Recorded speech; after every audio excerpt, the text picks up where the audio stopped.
Hello दोस्तों, कैसे हैं आप सब। क्या हाल चाल है जी आप लोग के। आई होप सो सब बहुत बढ़िया होंगे। और सर मैं पूरी पूरी उम्मीद रखता हूं कि आप लोग अपनी हेल्थ का एज वेल एज अपनी फैमिली मेंबर्स की हेल्थ का बहुत अच्छे से ध्यान रख रहे होंगे। I welcome you all to the video lectures of CA foundation paper number 1 principle and practices of accounting. आज आप लोग मेरे साथ अपनी इस सीए फाउंडेशन की जर्नी को स्टार्ट करने जा रहे हो। उस जर्नी में मैं आप लोगों का तहे दिल से वेलकम करता हूं। एंड मैं पूरी पूरी उम्मीद रखता हूं कि आप इस जर्नी को बहुत इंजॉय करोगे, खूब जम के मेहनत करोगे और एक दिन आपके नाम के आगे दो इंपॉर्टेंट लेटर्स लग गए होंगे, दैट इज योर सीए। देखो, नाम किसको नहीं पसंद, नाम सबको पसंद है। लेकिन सर नाम के आगे अगर कुछ लग जाए तो कहता है ना कि एक चेरी ऑन द केक होता है कि केक के ऊपर, केक कितना अच्छा लगता है सबको, उसके ऊपर एक चेरी हो जाती है। या कहते हैं ना सोने पे सुहागा, तो वो चीज आप लोगों को करनी है। आपको अपने नाम के आगे दो लेटर्स लगा के जाना है, that is your CA, chartered accountant. अब ये लेटर्स को अचीव करना कोई बच्चों का खेल तो नहीं है, ठीक। आपको अपना पूरी जी जान करके आपको मेहनत करनी पड़ेगी। You need to be dedicated और आपको कंसिस्टेंट होके पूरी मेहनत से इस कोर्स को क्लियर करना है और अपने नाम के आगे दो लेटर्स लगा लेने हैं, दैट इज योर सीए। ठीक। सबसे पहले तो सर मैं आप लोगों का दिल से कहते हैं ना कि अप्रिशिएट करता हूं मैं आप लोगों को कि आपने इस कोर्स को चुना। अगर मैं बात करूं सर कॉमर्स की फील्ड में this is the most most prestigious course, most valuable course and most respectable course. तीन चीजें बहुत इंपॉर्टेंट है कि सर मोस्ट प्रेस्टिजियस कोर्स, एक मार्केट में इसकी इमेज बहुत अच्छी है। वैल्यूएबल कोर्स की भाई आप सीए क्वालिफाई करने के बाद आपकी जो वैल्यू रहेगी, रिस्पेक्ट रहेगी, वो एक अलग लेवल की रहेगी। प्लस एक आपको अपॉर्चुनिटी बहुत सारी मिल जाएगी। देखो कॉमर्स में कई सारे कोर्सेज हैं, ऑब्वियसली सर आप लोगों को सबको पता है कि there are lot of course in commerce. लेकिन सर इस कोर्स की कुछ अलग आपके फायदे हैं। आई विल नॉट, मैं किसी कोर्स के साथ इसको कंपेयर नहीं कर रहा, ठीक। बट मैं आपको एक चीज बता देता हूं कि आप अगर सीए कोर्स कर लेते हो, if you complete CA course, तो इस चीज की मैं आपको गारंटी देता हूं कि आप लाइफ में कभी भी खाली नहीं बैठोगे। पहली चीज तो ये। दूसरी चीज मैं आपको इस चीज की गारंटी देता हूं कि आप लाइफ में सीए कोर्स करने के बाद कुछ भी कर सकते हो।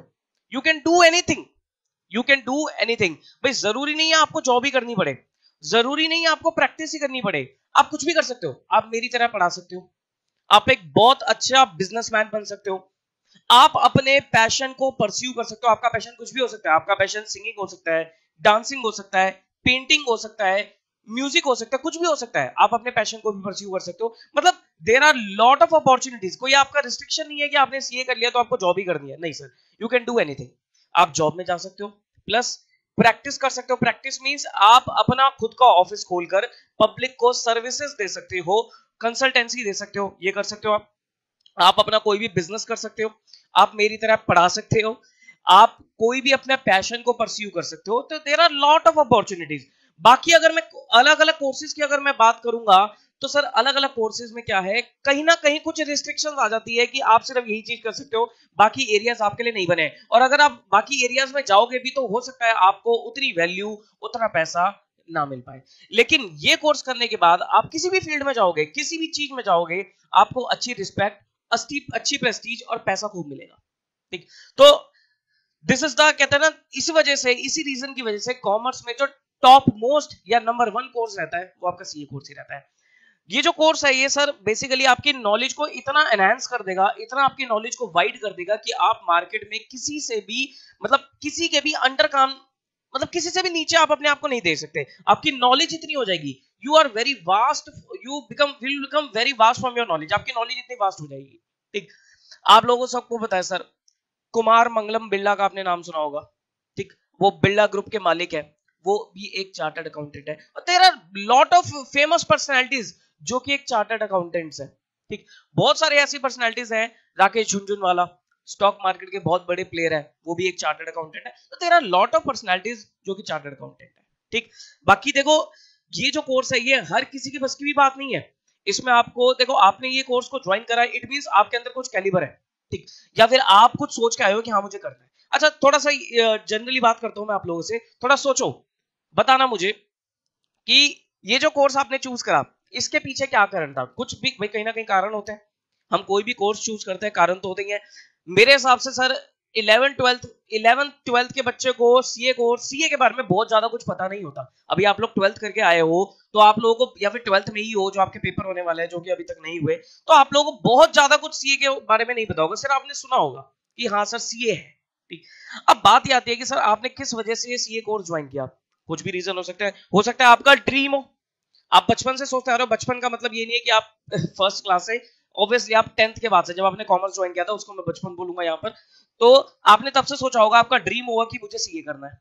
दूसरी चीज ये हो सकती है कि हो सकता है आपके फैमिली में कोई सीए हो, आपके फादर सीए हो, आपका कोई बड़ा भाई सीए हो, या फैमिली में कोई मेंबर सीए हो जिनको देखकर आपको लगता है कि यार मुझे सीए करनी चाहिए क्योंकि उनकी लाइफ तो बिल्कुल सेट है। या हो सकता है आपके फैमिली मेंबर्स ने बोला हो सीए करनी चाहिए, सीए कर लो। या थर्ड, आपके कोई फ्रेंड्स वगैरह सीए ज्वाइन करी है, फ्रेंड्स वगैरह ने, तो आपने भी मजे मजे में क्या करा, सीए ज्वाइन कर दी। देखो अगर तो आप थर्ड कैटेगरी में हो, आप फ्रेंड्स की वजह से सीए में आ गए हो, तो सर आप प्लीज अपना डिसीजन खुद सोच समझ के लेना। क्योंकि कई बार मैंने ऐसी चीजें भी देखी हैं कि बच्चा क्या करता है फ्रेंड्स के चक्कर में, भाई उसका फ्रेंड तो वो कैपेबल है, वो उसके पेरेंट्स ने बोला या उसके अंदर तो कैलिबर है, लेकिन आप बिना किसी इंटरेस्ट के सिर्फ अपने फ्रेंड की वजह से सीए में आ गए, और बाद में आके क्या कर रहे हो सर, बाद में आके आप पछता रहे हो। क्यों? क्योंकि क्लियर नहीं हो रहे एग्जाम्स। क्यों क्लियर क्यों नहीं हो रहे सर? क्लियर ना होने का कारण ये नहीं कि आप नहीं पढ़ पा रहे, क्लियर ना होने का कारण ये है कि आपका इंटरेस्ट ही नहीं है। ऐसा भी हो सकता है। तो इस तरीके से आप डिसीजन मत लेना। डिसीजन सिर्फ दो ही हो सकते हैं, या तो आपका ड्रीम हो, या आपकी फैमिली ने बोला हो कि आपको सीए करनी है, प्लस आपका उसमें इंटरेस्ट भी होना चाहिए। कई बार क्या होता है कि फैमिली ने आपको बोल दिया कि सीए करनी है, ठीक, लेकिन आपका उसमें इंटरेस्ट नहीं है, वो भी सर टाइम वेस्ट हो जाएगा, वो भी आपका टाइम वेस्ट हो जाएगा। मैं देखो इसका बिल्कुल प्रैक्टिकल एग्जांपल दे सकता हूं अपनी फैमिली का। मेरी सिस्टर, मेरी छोटी सिस्टर, उसका जब उसने 12th क्लियर करी तो उसका बहुत ज्यादा, मैं कहता हूं सर, पढ़ाई में इतना बहुत ज्यादा इंटरेस्ट उसका था नहीं। अब अकाउंट्स में तो उसका बिल्कुल ही इंटरेस्ट नहीं था, तो मैंने तो बिल्कुल मना कर दिया कि भाई आप सीए मत करना, क्योंकि उसका अकाउंट्स में तो इंटरेस्ट था नहीं। अब उसको थ्योरी वाली चीजें ज्यादा पसंद थी, थ्योरेटिकल चीजें ज्यादा उसे इंटरेस्टिंग लगती थी। तो I told her to join CS course. I hope आपने सीएस कोर्स के बारे में सुना होगा। सीएस कोर्स थोड़ा थ्योरेटिकल कोर्स है, वहां पर लॉ वगैरह वो सब चीजें ज्यादा है। तो मैंने उसे बोला कि भाई आप सीएस कोर्स ज्वाइन कर लो। लेकिन सर उसका मेरे को बाद में पता लगा, मतलब उस टाइम वो मना करी थी कि सर मेरा इंटरेस्ट नहीं है पढ़ाई में, लेकिन आई फोर्स सर कि नहीं कर लो कर लो कर लो कर लो कर लो। लेकिन बाद में पता लगा कि सर मेरी सिस्टर का तो पढ़ाई में इंटरेस्ट नहीं था, उसका पढ़ाई में इंटरेस्ट नहीं था, उसका क्रिएटिव चीजों में इंटरेस्ट था। Like she is good at dancing, उसका डांसिंग में इंटरेस्ट था। She is good at painting, उसका पेंटिंग में इंटरेस्ट था। एक्स्ट्रा करिकुलर एक्टिविटीज, इन चीजों में उसका इंटरेस्ट था। बट मैं उस चीज को देख ही नहीं पाया। बट मेरे फोर्स होने की वजह से क्या हुआ, उसका थोड़ा सा टाइम वेस्ट हुआ। क्या हुआ सर, फाउंडेशन जैसे सीएस का जो फाउंडेशन होता है वो उसने जैसे तैसे करके क्लियर कर लिया, लेकिन एग्जीक्यूटिव जो आता है सीएस का, वो उसने एक बार एग्जाम दिया नहीं हुआ, दूसरी बार दिया नहीं हुआ, तीसरी बार शी टोल्ड कि मैं नहीं कर सकती, डोंट फोर्स मी। तब मुझे पता लगा कि नहीं यार कोई फायदा नहीं है, अननेसेसरी अगर मैं उसे फोर्स करूंगा, पुश करूंगा, कर कर कर कर कर टाइम भी वेस्ट होगा और कुछ आउटपुट भी नहीं निकलेगा। और अगर मान लो सर कई साल लगा के वो बन भी जाती सीएस, हो सकता है सर वो सीएस का काम नहीं करती, वो सीएस का काम नहीं करती। क्यों? क्योंकि सर उसका इंटरेस्ट ही नहीं था। तो I told her to leave the CS and follow her passion. तो फिर उसने अपना पैशन फॉलो किया और डांस में, एक्स्ट्रा पेंटिंग वगैरह में, आर्ट वगैरह में उसका अपना करियर बनाया, ठीक। तो मैं भी आप लोगों को देखो यही चीज बोलूंगा कि आप किसी के दबाव में आके, किसी के प्रेशर में आके इस कोर्स को मत ज्वाइन करना, क्योंकि ये कोर्स ऐसा नहीं है कि सर आप बिना इंटरेस्ट के इस कोर्स को नहीं परस्यू कर सकते। यू मस्ट हैव इंटरेस्ट, आपका इस चीज में, एरिया में इंटरेस्ट होना चाहिए। दूसरी चीज कि सर आपका जो इंटरेस्ट होना चाहिए ना, अकाउंट्स के एरिया में थोड़ा सा ज्यादा होना चाहिए, क्योंकि सीए का जो कोर्स है उसमें accounts is the core area. Accounting एक बहुत बड़ा, बहुत इंपॉर्टेंट रोल प्ले करता है in the field of chartered accountant. तो अकाउंटिंग के एरिया में अगर आपका इंटरेस्ट नहीं है तो सर आप लोग कोर्स ज्वाइन मत करो। देयर आर अदर कोर्स, आप उनको परस्यू कर सकते हो। लेकिन अगर आप सीए करना चाहते हो तो आपका अकाउंटिंग में इंटरेस्ट होना जरूरी है। मैं ये नहीं कह रहा, देखो इंटरेस्ट का मतलब ये नहीं कि आपकी अकाउंटिंग स्ट्रांग होनी जरूरी है, वो तो आप कोर्स पढ़ोगे तो आपकी स्ट्रांग हो जाएगी, ठीक, पढ़ाई करना शुरू करोगे तो आपकी स्ट्रांग हो जाएगी। लेकिन आपका अकाउंटिंग एरिया में इंटरेस्ट जरूर होना चाहिए। You must have interest in that area, ठीक। चलो भाई, तो इसी के साथ साथ स्टार्ट करते हैं अपनी सीए फाउंडेशन की जर्नी को। First of all let me give my introduction to you. My name is Varun Jain and I am chartered accountant by profession. लगभग पिछले 8 to 10 ईयर, 8-9 साल मुझे हो गए हैं इस प्रोफेशन में पढ़ाते हुए। मैं 8-9 साल से सीए कोर्स में स्टूडेंट्स को अपनी सर्विसेज रेंडर कर रहा हूं और सीए फाउंडेशन लेवल पे, इंटर लेवल पे, as well as final level पे मैं सब्जेक्ट्स पढ़ाता हूँ अकाउंट्स के एंड ऑडिट के। जहां जहां भी अकाउंट्स और ऑडिट है वहां पर सर मेरा नाम आ जाता है। ठीक, अब मैंने देखो अपने करियर में कोई बहुत बड़ी, कहते हैं ना, बहुत पदवियां हासिल नहीं कर रही है। मैंने सिर्फ एक इंपॉर्टेंट चीज अपने लाइफ में हासिल करी है, दैट इज योर सीए। मैंने सीए का कोर्स सर करा हुआ है और बहुत ज्यादा देखो मेरी क्वालिफिकेशन नहीं है, लेकिन सीए है मेरे पास, सीए डिग्री है मेरे पास, मेरे नाम के आगे सीए लगा हुआ है। वही सर मैं मानता हूं अपने आप में सबसे बड़ी चीज मेरे पास है। ठीक, अब मैं थोड़ा सा अपने बैकग्राउंड के बारे में बात करता हूं कि सर मैंने कैसे कैसे अपनी पढ़ाई करी। 2009 में आई cleared my class 12th exam और मेरे जो मार्क्स आए थे वो लगभग 95% के आसपास आए थे। तब डिसाइड कर लिया था कि भाई हाँ सीए तो करनी है। सीए मैंने 11th क्लास से सोच लिया था, क्योंकि मुझे अकाउंट्स एरिया में इंटरेस्ट काफी था, तो मैंने 11th क्लास से सोच लिया था कि मुझे सीए करना है। ठीक, फिर 11th में सीए करा, 12th में और 12th क्लास में मेरे अपने स्कूल लेवल पे और आई थिंक नॉर्थ लेवल पे अकाउंट्स में सबसे ज्यादा हाईएस्ट मार्क्स आए थे। तो उसके बाद मैंने डिसाइड किया कि आई विल डू सीए। उस टाइम पे सीपीटी वगैरह होता था, तो जून 2019 में I clear my CPT exam करे और साथ साथ में मैंने रेगुलर कॉलेज में भी एडमिशन ले लिया था। दिल्ली यूनिवर्सिटी का एक बहुत ही फेमस कॉलेज है, Keshav Mahavidyalaya college. I got admission in that college for the course of BCom honours. BCom honours मैंने वहां से किया और 3 साल मैंने अच्छे से बीकॉम ऑनर्स किया and I scored first division in that course. BCom honours में मेरी फर्स्ट डिवीजन आई। उसके बाद मैंने अपना साथ साथ इंटरमीडिएट की तैयारी करी और इंटरमीडिएट मैंने 2012 या 13 के आसपास, अब एग्जैक्टली मेरे को डेट याद नहीं है, फिर मैंने इंटरमीडिएट अपना क्लियर किया। मतलब ये आ गया था कि जब मैं कॉलेज का सेकंड ईयर था, then I cleared my intermediate both group. CA inter के मेरे बोथ, आईपीसीसी होता था उस टाइम पे, मेरे सीए आईपीसीसी के बोथ ग्रुप्स क्लियर हो गए थे। फिर मेरे पास डिसीजन आया कि सर या तो मैं अपना कॉलेज को कंटिन्यू करूं या कॉलेज को छोड़ के मैं अपनी आर्टिकलशिप शुरू करूं। लेकिन क्योंकि मैं रेगुलर कॉलेज के 2 साल कंप्लीट कर चुका था, देन आई डिसाइडेड कि मैं अपने क्या करूंगा, कॉलेज को कंटिन्यू करूंगा। तो मैंने कॉलेज अपना कंटिन्यू किया और फिर 1 साल बाद फिर मैंने अपनी सीए की आर्टिकलशिप शुरू करी। जब मेरे आईपीसीसी का रिजल्ट आया था, तब उस टाइम पे मेरे काफी अच्छे मार्क्स आए थे and I scored exemption in all the practical subjects as well as one theory subject, that is audit. कौन कौन सा सब्जेक्ट्स हो गए, जैसे अकाउंट्स का पेपर हो गया, एडवांस अकाउंट्स का पेपर हो गया, कॉस्ट एंड एफएम का पेपर हो गया एंड ऑडिट का पेपर हो गया। ये 4 पेपर में मेरी एग्जामिशन आई थी। Exemption means 60% and above. एक दो पेपर में तो I scored 80+ and above. Institute से I got appreciation also for that marks. तो इस तरीके से I scored marks in my course exam. उसके बाद से फिर मैंने अपनी आर्टिकलशिप परस्यू करी और आर्टिकलशिप के बाद then I give my CA final exam. Final exams मेरे एक ही बारी में नहीं निकले थे। I cleared my final exam in 3rd attempt. भाई फर्स्ट अटेम्प्ट में नहीं निकला था क्योंकि उस टाइम पे मैं ज्यादा सीरियस होकर पढ़ा नहीं था, जरा ऑडिट्स वगैरह पे मैं ज्यादा रहता था, तो मेरे को ज्यादा इतना पढ़ाई का टाइम नहीं मिला। सेकंड अटेम्प्ट में मैंने मेहनत करी, लेकिन एग्रीगेट की वजह से मेरा सेकंड अटेम्प्ट रह गया। Then I cleared my CA final exam in 3rd attempt in May 2016। 2016 में मेरे सीए फाइनल के एग्जाम्स क्लियर हुए।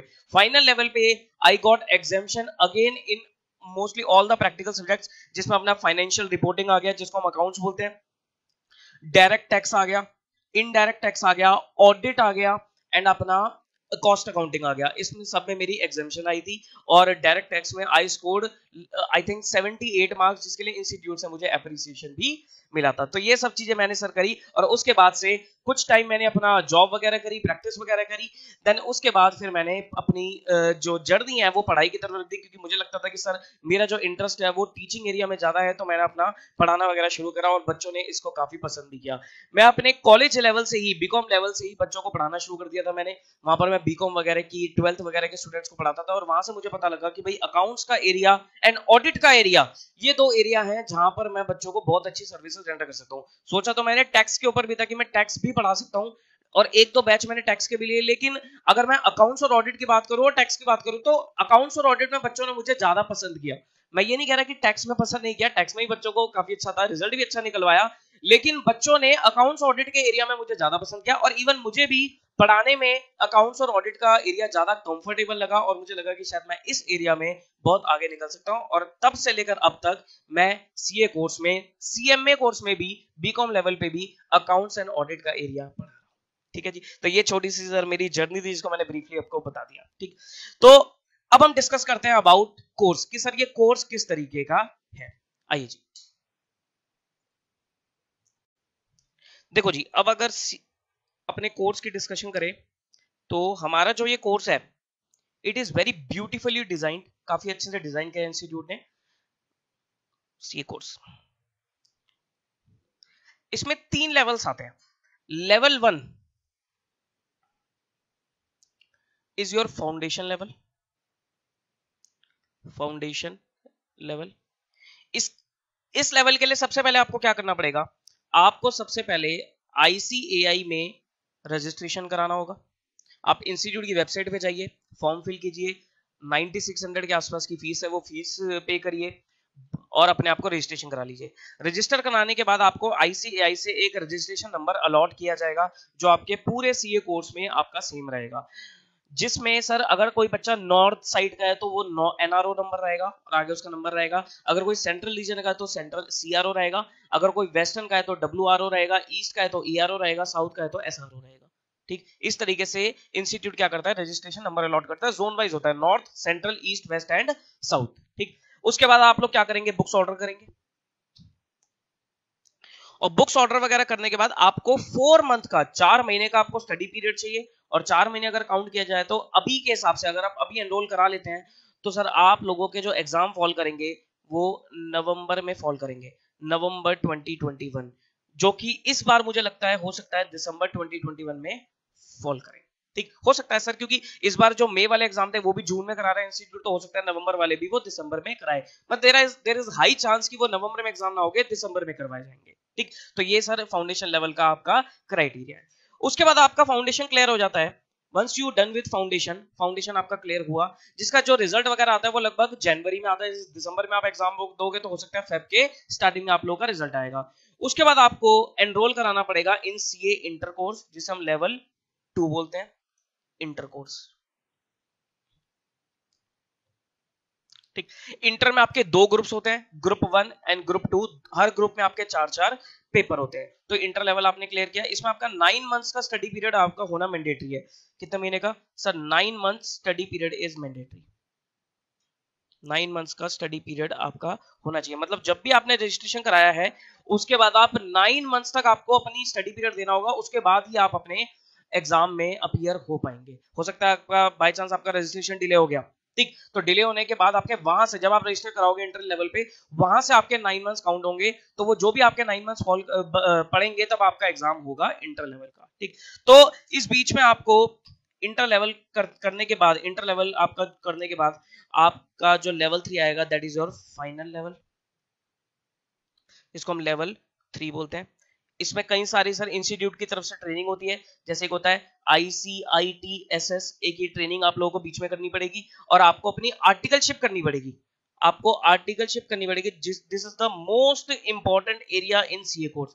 आपके CA कोर्स में अगर बात करी जाए तो sir this is the very critical area, this is the very critical area articleship, जो कि 3 साल की होती है, जिसका जो टाइम पीरियड होता है वो 3 इयर्स होता है। 3 साल की आपकी आर्टिकलशिप होती है, लेकिन आप फाइनल में एग्जाम अगर आपको देने, फाइनल में एग्जाम देने के लिए आप अगर 2.5 इयर्स की आर्टिकलशिप, 2.5 इयर्स की आर्टिकलशिप अगर आप क्लियर कर लेते हैं, कंप्लीट कर देते हैं, तो आप फाइनल का एग्जाम दे पाएंगे। मतलब जब भी आपने आर्टिकलशिप के लिए रजिस्टर कराया, वहां से आपके 2.5 साल की आर्टिकलशिप पूरी हो जानी चाहिए, उसके बाद ही आप अपना क्या करोगे, फाइनल के एग्जाम अपीयर कर सकते हो।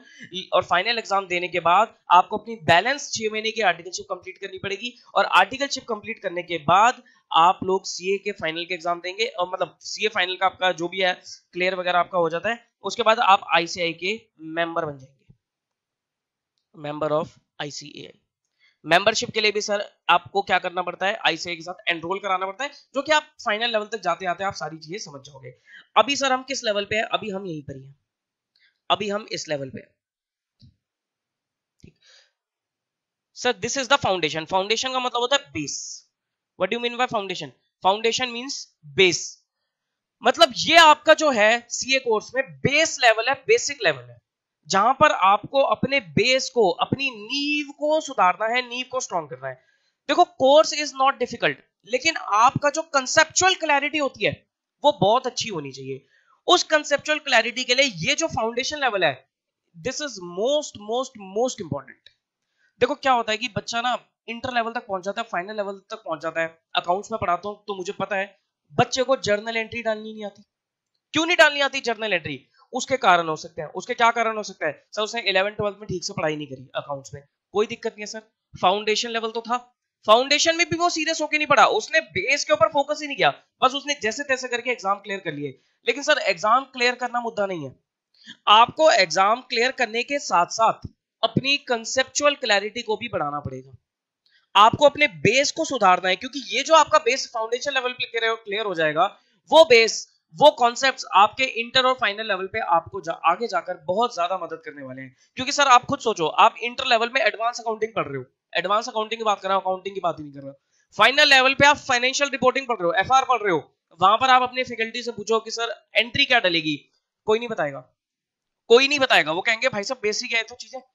मेरे से भी अगर कोई बच्चा पूछता है एडवांस में या एफआर में कि सर ये एंट्री कैसे डली या ये ट्रीटमेंट कैसे हुआ, अगर वो बेसिक चीजों से रिलेटेड है तो सर मैं भी नहीं बता पाता, क्लास में एट अ टाइम तो नहीं बता पाता, बाद में बेशक बता दूंगा, लेकिन बाद में जब मैं बताता हूं तो मैं उसको ये बात जरूर बोलता हूँ कि भाई साहब आपने फाउंडेशन लेवल पे किया क्या, तब बच्चे को रिग्रेट होता है कि हाँ यार मैंने फाउंडेशन लेवल पे थोड़ा ठीक से पढ़ाई नहीं करी। तो मैं आपको यहाँ पर यही चीज कह रहा हूँ कि आप थोड़ा सीरियस होकर सिंसियर होकर आप पढ़ाई करो और अपने कंसेप्ट्स को स्ट्रॉन्ग कर लेना, बस यही चीज की रिक्वायरमेंट है, इसी चीज की रिक्वायरमेंट है कि आपकी कंसेप्चुअल क्लैरिटी बहुत अच्छी होनी चाहिए, बाकी और कुछ भी नहीं चाहिए सर हमें। ठीक, तो ये हमारा अपना सीए कोर्स के बारे में हो गया। अब फाउंडेशन लेवल पे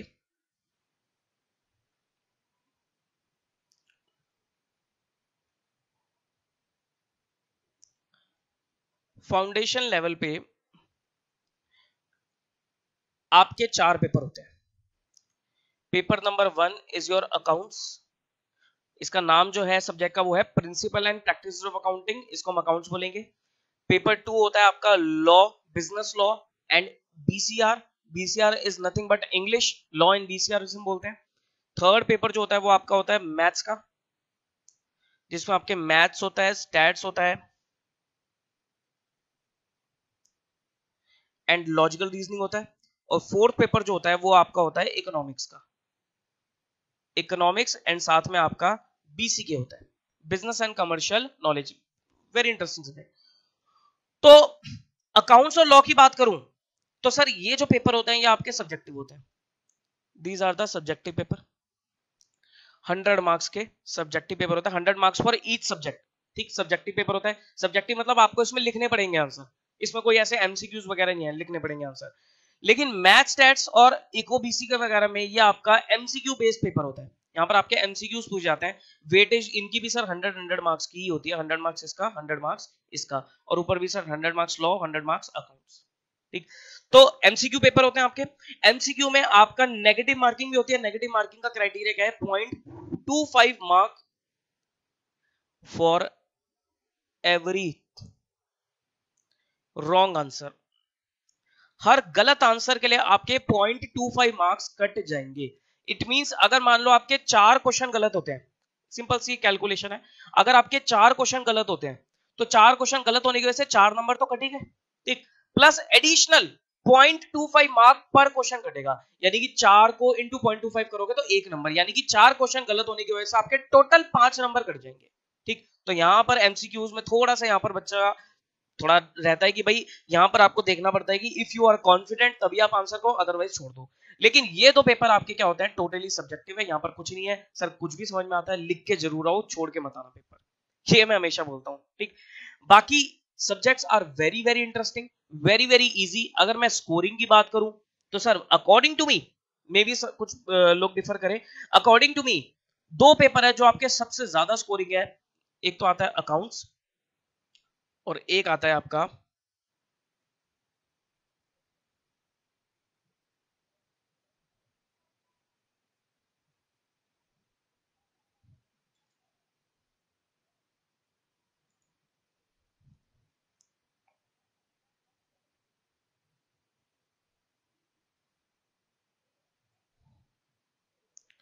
इको, अकाउंट्स एंड इकोनॉमिक्स, ये दो पेपर आपके सबसे ज्यादा स्कोरिंग होते हैं, अकाउंट्स और इकोनॉमिक्स।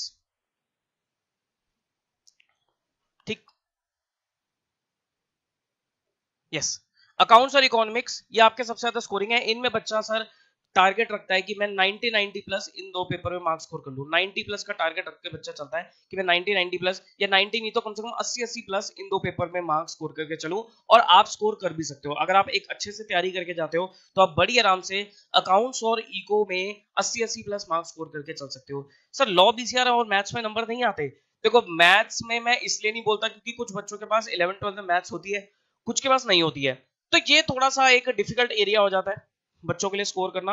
और इंस्टीट्यूट भी सर चारों में से अगर मैं बात करूं तो मैथ्स का ही पेपर है, थोड़ा सा इंस्टीट्यूट आजकल उसको टफ बना रहा है। आजकल कुछ पीछे टाइम से देखा जा रहा है कि मैथ्स का जो एरिया है वो बच्चा इंस्टीट्यूट थोड़ा सा टफ बना रहा है, लेकिन स्टिल आप इसको अगर ठीक से करके जाओ तो आप इसमें भी सही नंबर लेके आ सकते हो, 60 तक बच्चा ले आता है। ठीक, लॉ बीसीआर भी स्कोरिंग है, लेकिन मैं लॉ बीसीआर को इसलिए नहीं बोलता स्कोरिंग क्योंकि वो थियोरेटिकल है, कोर थियोरेटिकल है, और थ्योरी में नंबर लाना मतलब 80 मार्क्स लाना थोड़ा सा डिफिकल्ट है। बट ऐसा नहीं है बच्चों के आते नहीं है, आते हैं, बहुत बच्चों के आते हैं, 80 मार्क्स आ जाते हैं लॉ में, लेकिन फिर भी उसमें स्कोर करना थोड़ा सा डिफिकल्ट हो जाता है, वहां पर आपको बहुत ज्यादा मेहनत चाहिए। और अकाउंट्स और इको में आप 80 प्लस मार्क्स लाने के लिए आपको बहुत ज्यादा मेहनत, इतनी मेहनत की रिक्वायरमेंट नहीं होती है। तो ये आपका सर कोर्स है। ठीक, अब हम आते हैं सर अपने सब्जेक्ट की तरफ जो कि है हमारा accounting.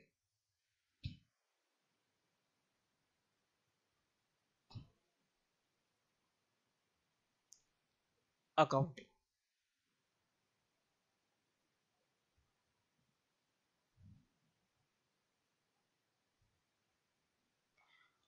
Accounts paper number 1, principle and practices of accounting. अगर मैं बात करूं सर पेपर की, पेपर आपका 100 नंबर का पेपर है, 100 नंबर का पेपर है, and it's very very scoring, बहुत ज्यादा स्कोरिंग है, वेरी वेरी स्कोरिंग। आप अगर अच्छे से मेहनत करके जाओ तो इस पेपर में आप आराम से 80 प्लस नंबर लेकर आ सकते हो अगर आप मेरी बातों को फॉलो करोगे। इफ यू फॉलो सिंसियरली, अगर जो भी मैं बताता हूं आप उसको अच्छे से फॉलो करते हो, सिंसियरली फॉलो करते हो, तो मैं उम्मीद रखता हूं कि सर आप इस पेपर में 80 प्लस मार्क्स लेकर आ सकते हो, बड़ी आराम से 80 प्लस नंबर इस पेपर में लेकर आ सकते हो। लेकिन आपको मेरी बातों को फॉलो करना पड़ेगा, जो मैं कह रहा हूं उसको ठीक से फॉलो करके चलना पड़ेगा, मानना पड़ेगा। ठीक, सर क्या सीए कोर्स जो है वो डिफिकल्ट है? क्योंकि कई सारे लोग तो इसी वजह से सीए कोर्स में नहीं आते कि ये तो बहुत डिफिकल्ट है, इट्स वेरी डिफिकल्ट, इसमें तो नंबर ही नहीं आते, इसमें तो बच्चा पास ही नहीं होता। क्या ऐसा है? क्या ऐसा है? ऐसा बिल्कुल भी नहीं है, पहली चीज ये क्लियर कर लो, it's not at all difficult. CA course difficult नहीं है, लेकिन सीए कोर्स में दिक्कत जो आती है वो ये आती है कि सर सीए कोर्स का कंटेंट जो है वो एक तो बहुत ज्यादा है, कोर्स कंटेंट है that is very vast. Obviously sir हो गई, क्यों? क्योंकि सर सीए कोर्स में आपको सब कुछ करा दिया जाएगा, सब कुछ पढ़ा दिया जाएगा, और आपको आपके अंदर नॉलेज का भंडार आ जाएगा, तो ऑब्वियसली वो कोर्स कंटेंट तो ज्यादा इसमें होगा ही होगा। प्लस इसमें आपको कंसिस्टेंसी जरूर चाहिए पढ़ाई की। आप ऐसे नहीं कर सकते कि एग्जाम से 2 महीने पहले पढ़ लिए, या कुछ दिन पढ़े कुछ दिन की छुट्टी दे दी फिर कुछ दिन पढ़े, वो सब बेकार है। आपको कंसिस्टेंट होना पड़ेगा अपनी पढ़ाई में, आपको रोज पढ़ना है, रोज पढ़ना पड़ेगा। मैं ये नहीं कहता कि रोज आप 8-8, 10-10, 12-12 घंटे पढ़ रहे हो, नहीं सर, थोड़ी थोड़ी देर पढ़ो लेकिन रोज पढ़ो, 5 घंटे 6 घंटे जैसे भी आपको लगता है। भाई स्टार्टिंग में बच्चा 4-5-5 6-6 घंटे पढ़ता है, एग्जाम आते आते बच्चा 8-8 10-10 घंटे भी पढ़ता है, एग्जाम से एक दिन पहले बच्चा 12-12 13-13 घंटा पढ़ता है। लेकिन क्या है सर, आपको थोड़ा कंसिस्टेंट होना पड़ेगा। ऐसा नहीं होना चाहिए कि सर 2 दिन तो मैं 12-12 घंटे पढ़ा, उसका 5 दिन पढ़ा ही नहीं, वो बेकार है। उससे क्या होगा कि जो 5 दिन आप नहीं पढ़े उसमें जो 2 दिन आपने पढ़ा है वो भी बेकार हो जाएगा। तो you need to be very consistent, पहली चीज तो ये। Not at all difficult, hard work चाहिए ही चाहिए, हार्ड वर्क आप लोगों को चाहिए चाहिए। देखो हार्ड वर्क तो हर कोर्स में चाहिए, कुछ भी कर लो लाइफ में मेहनत तो करनी पड़ेगी, बिना मेहनत के कुछ भी अचीव नहीं होगा। ठीक, और तीसरी मोस्ट इंपॉर्टेंट चीज इज योर पेशेंस, पेशेंस आपको चाहिए। कई बार क्या होता है सर, आपको कोई कॉन्सेप्ट में डिफिकल्टी आ रही है या कोई कॉन्सेप्ट लेट से समझ में आ रहा है। बच्चा क्या होता है सर, आप लोग 11th-12th में होते हो ना, वहां पर क्या होता है कि अगर आपको कोई चीज थोड़ा देर से समझ में आ रही है या डिफिकल्टी आ रही है ना, आप लोग पीछे पड़ जाते हो कि सर मुझे क्यों नहीं समझ में आ रहा, मुझे तो आना ही चाहिए समझ में। अरे भाई ऐसे थोड़ी ना होता है, क्यों आना चाहिए समझ में? कोई चीज हो सकता है कि भाई आपको आपके अंडरस्टैंडिंग लेवल उस टाइम पे इतनी नहीं बन पा रही हो, आप जैसा सोचना चाहिए वैसा नहीं सोच पा रहे हो, टाइम लगेगा लेकिन आ जाएगा। तो आपको एक पेशेंस बना के रखनी है।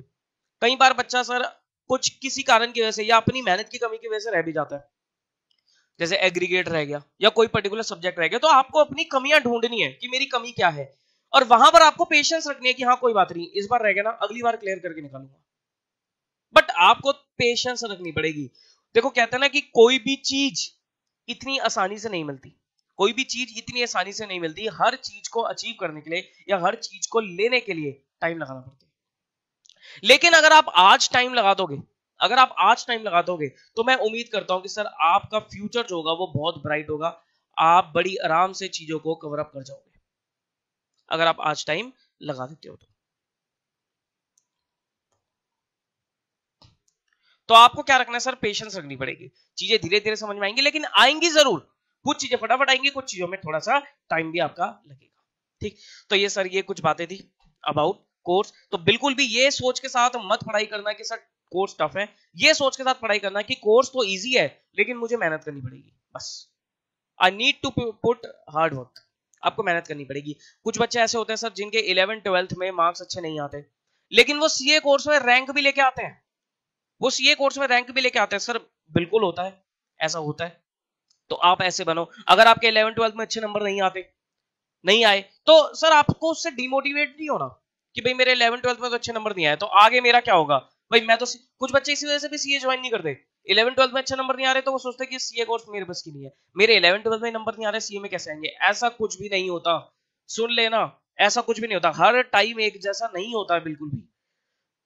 हो सकता है सर वहां पर आपने थोड़ी मेहनत कम करी हो, लेकिन जब आपको पता है कि मेरे को इस कोर्स में, ये कोर्स मेरी जिंदगी है, तो सर आपको इसमें मेहनत तो पूरी करनी पड़ेगी, डेडिकेशन के साथ आपको पढ़ाई करनी पड़ेगी। और एक बार सर अगर आप क्लियर कर लोगे ना, सच में मैं बता रहा हूं, आप की जो लाइफ होगी ना, that is very very very beautiful. बहुत अच्छी लाइफ हो जाएगी। हाँ, ये नहीं कह रहा कि देखो अब बच्चे इस पे कॉन्ट्राडिक्ट करेंगे कि सर सीए कोर्स क्लियर करें लेकिन लोग तो फिर भी अनएम्प्लॉयड घूम रहे होते हैं। ऐसा होता है, बिल्कुल होता है कि सर सीए क्लियर हो गई लेकिन उसके बाद भी वो अनएम्प्लॉयड है, जॉब नहीं लग रही, 6 महीने तक जॉब नहीं लग रही।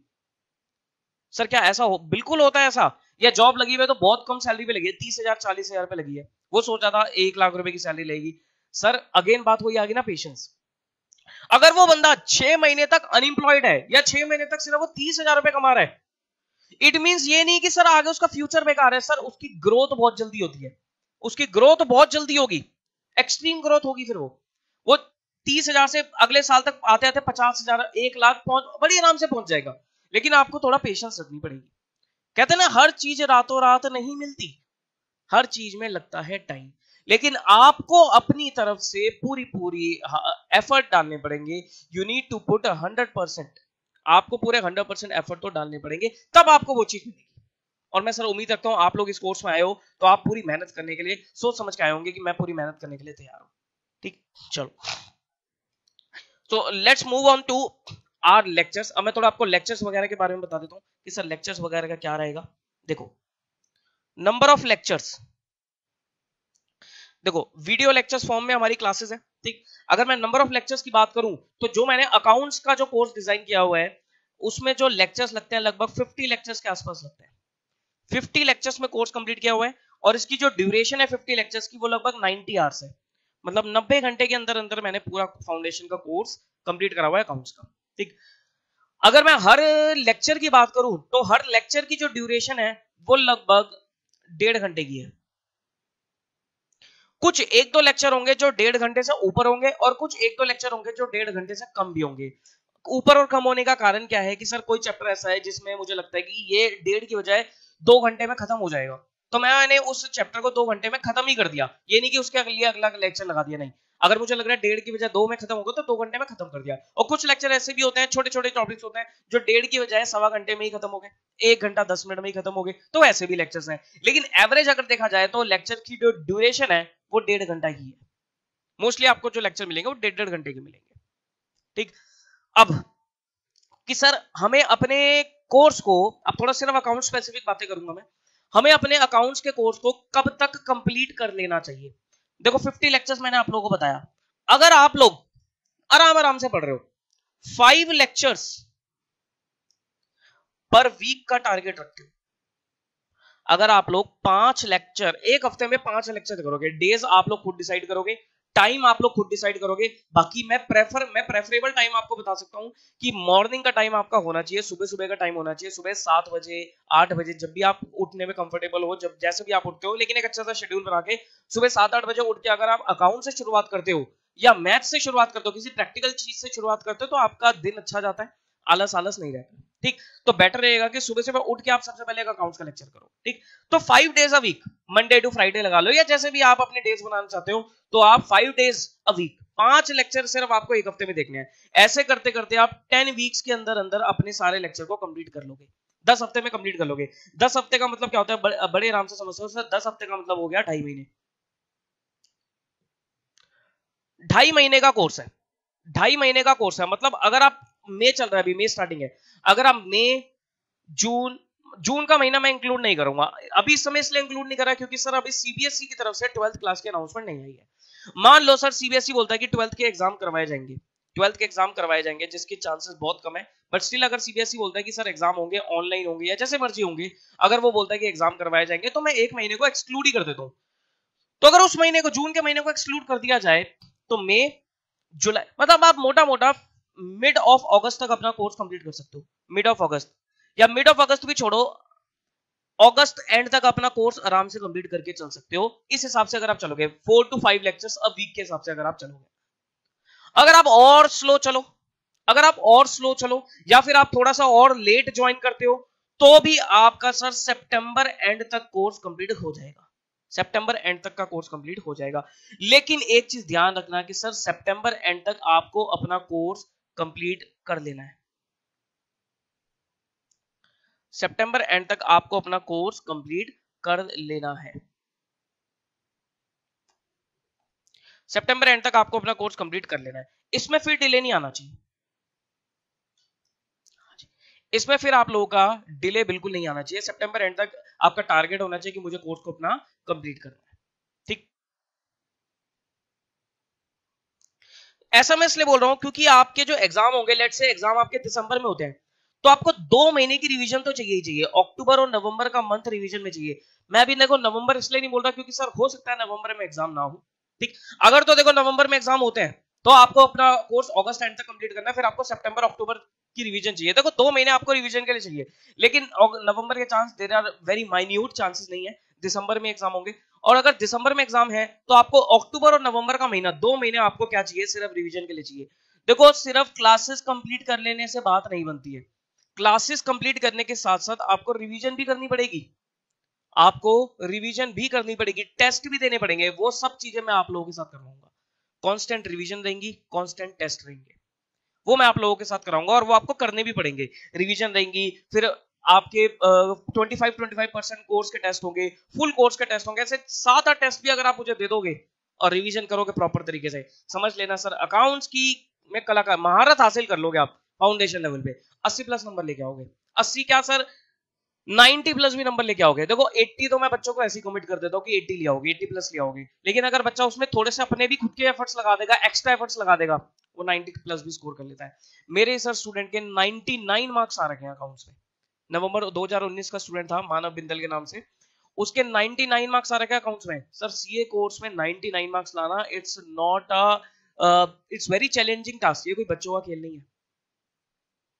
जब उसके आ सकते हैं, आप लोगों के भी आ सकते हैं, 100 नंबर भी आ सकते हैं। मैं तो सर उम्मीद कर रहा हूं कि कब कोई बच्चा निकले जिसके पूरे 100/100 नंबर है। मैं उम्मीद कर रहा हूं सर, हो सकता है आप में से कोई एक वो, आप में से कोई एक वो, अगर बनना पड़ेगा सर, बनना पड़ेगा। ठीक, तो 2 महीने आपको डेडिकेटेडली क्या चाहिए, रिवीजन के लिए चाहिए। ठीक, चलो ये तो सर हमारी ड्यूरेशन की होगी, क्लासेस की ड्यूरेशन की बात होगी, ये अकाउंट्स की है। और देखो देखो one of the lengthiest subject, अगर मैं फाउंडेशन कोर्स की बात करूं सर, 2 सब्जेक्ट आपके सबसे ज्यादा लेंथी है, अकाउंट्स का और मैथ्स का।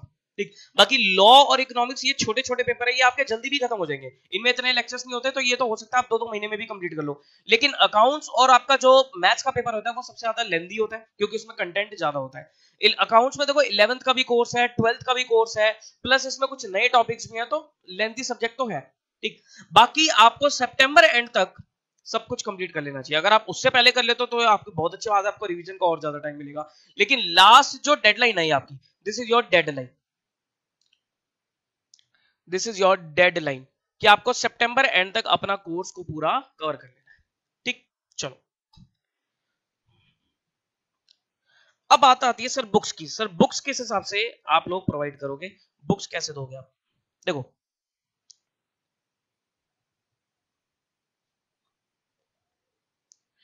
बुक्स की अगर बात करी जाए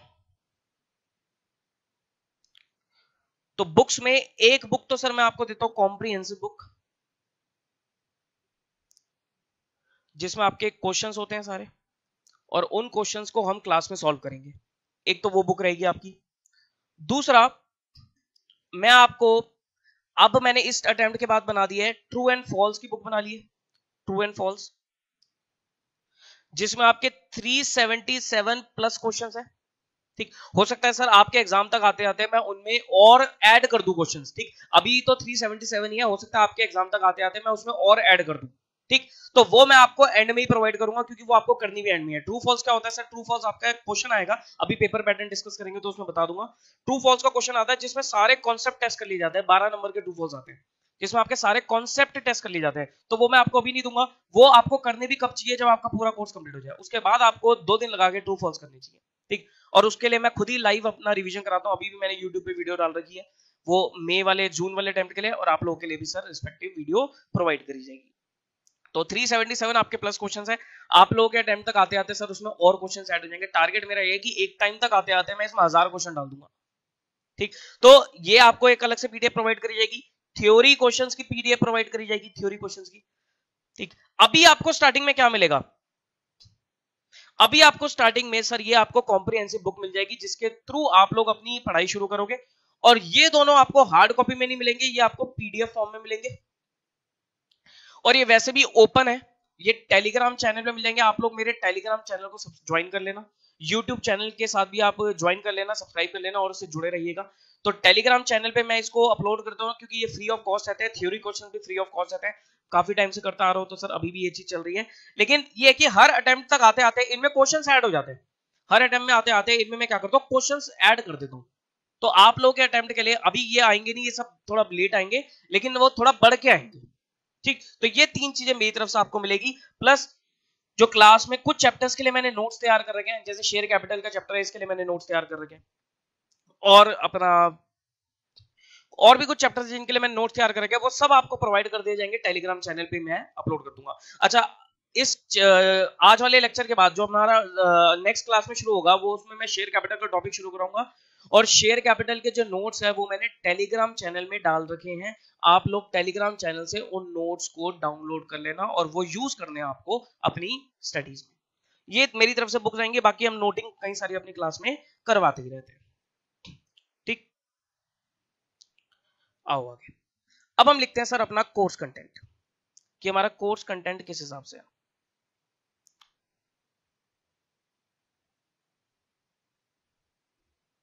लिखो कोर्स कंटेंट। 100 नंबर का पेपर है, मतलब पेपर तो देखो 120 मार्क्स का आता है, 120 से 125 नंबर तक का आता है, लेकिन आपको इसमें अटेम्प्ट 100 नंबर का करना होता है। ठीक, तो अब मैं आपको कोर्स लिखवा देता हूँ, सिलेबस लिखवा देता हूँ। आपका सिलेबस क्या है? लिखो theoretical framework.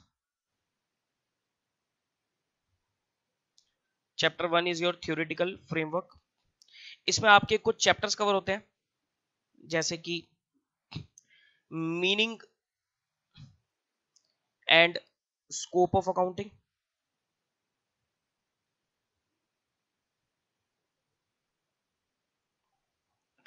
Accounting concepts,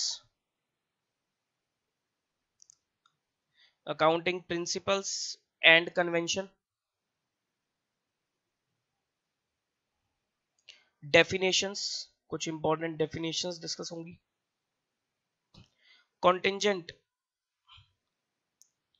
assets and contingent liabilities. Note करते रहना ये course content. Accounting policies,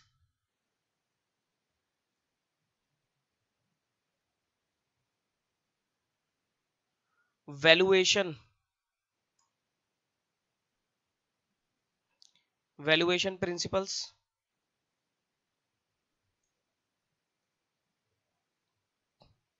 and last is your accounting standards,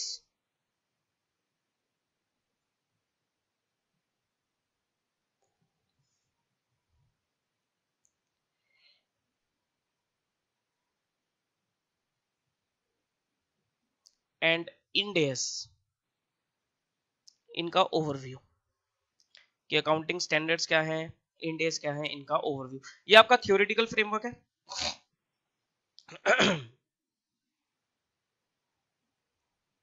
second, एक आपका टॉपिक आता है capital and revenue expenditure oblique receipts, capital and revenue expenditure oblique receipts. एक आपका topic आएगा बेसिक अकाउंटिंग में, जिसमें आपके पास आएंगे journal, ledger, trial balance, journal, ledger, trial balance, cash book, subsidiary books,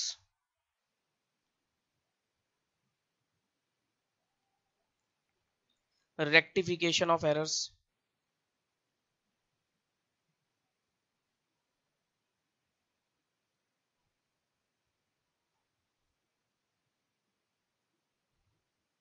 rectification of errors हो गया आपका bank reconciliation statement, bank reconciliation statement, inventory depreciation. ठीक, ये टॉपिक्स हो गए आपके। फिर आपके टॉपिक्स आएंगे bills of exchange, bills of exchange, consignment,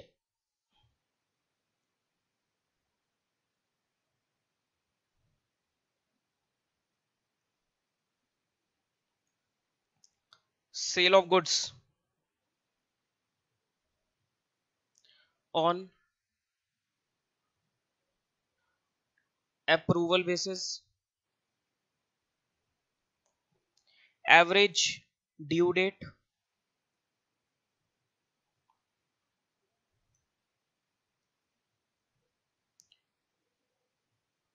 account current,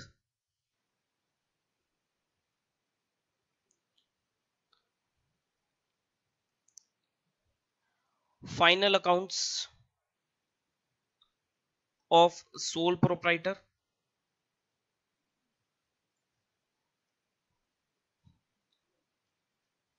partnership, partnership में आपका क्या क्या कवर होता है, पार्टनरशिप में आपके यहां पर फंडामेंटल्स कवर होंगे,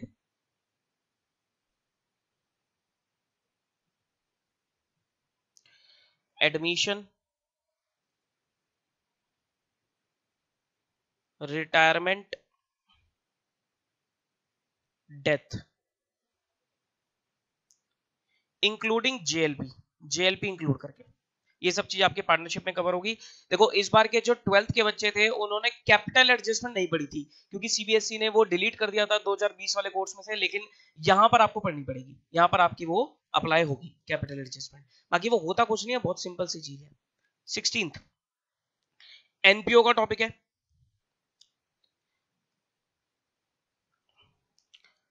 शेयर कैपिटल,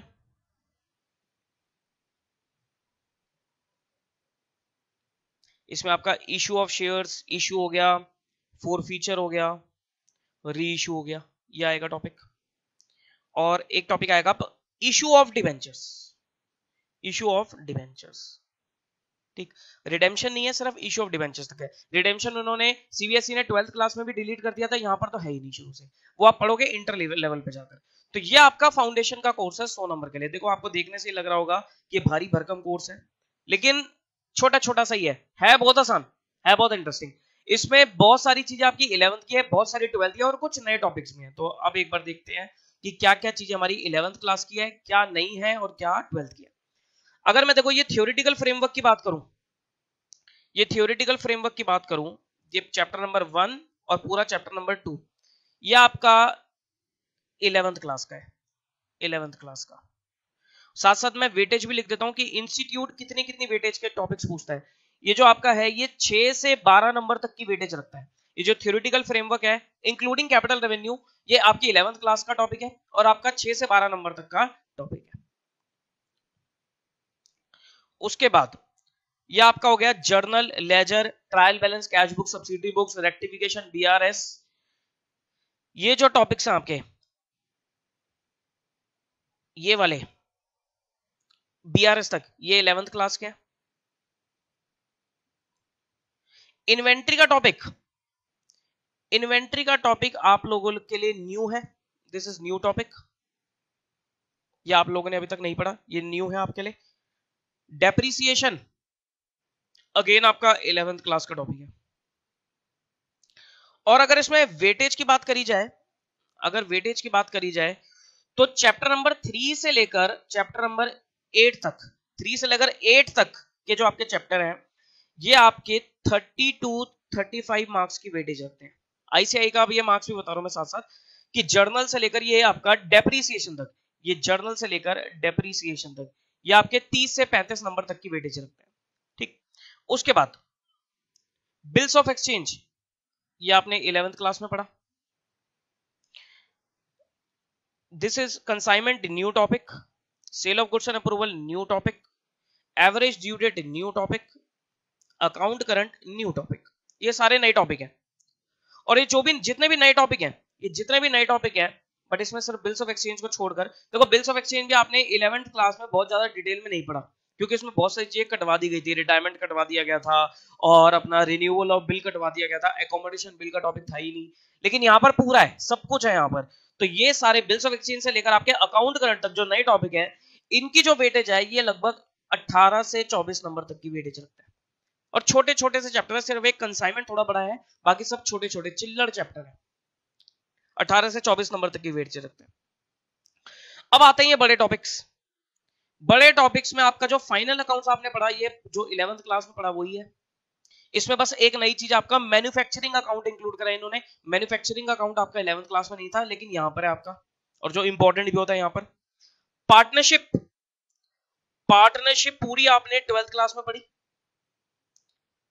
बस सिर्फ आपने जेएलपी का टॉपिक नहीं पढ़ा होगा क्योंकि जेएलपी 12th क्लास में नहीं होता था, प्लस 12th क्लास में इस बार एडजस्टमेंट, कैपिटल एडजस्टमेंट का टॉपिक भी नहीं था, लेकिन वो यहां पर है। तो आपकी पूरी पार्टनरशिप है। 12th में आपने डिसोल्यूशन पढ़ लिया था, लेकिन डिसोल्यूशन वो यहां पर नहीं है, मतलब थोड़ा सा ही पढ़ा था आपने 12th क्लास में डिसोल्यूशन। डिसोल्यूशन की डिटेल डिस्कशन इंटर लेवल पे होगी आपकी, बहुत डिटेल में पढ़ाया जाएगा डिसोल्यूशन। तो यहां पर आपका 12th क्लास का ये पार्टनरशिप आ गया। एनपीओ का टॉपिक अगेन आपने 12th क्लास में पढ़ा हुआ है। और इंस्टीट्यूट के हिसाब से ये फाइनल अकाउंट से लेकर एनपीओ तक, final accounts, partnership and NPO, इन तीनों चैप्टर्स की जो वेटेज है वो 35 से 50 नंबर तक की है। मतलब 3 चैप्टर और 35 से 50 नंबर तक की वेटेज रखते हैं। मतलब तीनों में से क्वेश्चन कंपलसरी है सर, 10-10, 15-15 नंबर का, बड़े चैप्टर है ना, 10-10, 15-15 नंबर का क्वेश्चन बन जाएगा। ठीक, और उसके बाद आपका आता है शेयर कैपिटल एंड डिबेंचर्स। ये दोनों आपने 12th क्लास में पढ़े और इनकी जो वेटेज है, इनकी जो वेटेज है वो आईसीआई के हिसाब से 12 से 18 नंबर तक की वेटेज है। मतलब एक आपका शेयर कैपिटल का क्वेश्चन 10 नंबर का आता है, 5 नंबर का आपका डिबेंचर का क्वेश्चन आता है और कुछ एक दो ट्रू फॉल्स भी आपसे पूछे जाते हैं। ठीक, तो ये आपकी कुछ वेटेज बनती है एंड सिलेबस है आपका सीए फाउंडेशन लेवल का। तो हमारी इसमें सिलेबस भी आ गया, वेटेज भी आ गया। आई होप ये चीज आपने नोट कर ली होगी। तो देखो कोर्स कंटेंट तो ज्यादा है लेकिन आसान है, बहुत बहुत स्कोरिंग है। सर क्या जो हमने 11th क्लास 12th क्लास में पढ़ा है, क्या वही चीजें हमें यहां पर पढ़नी है?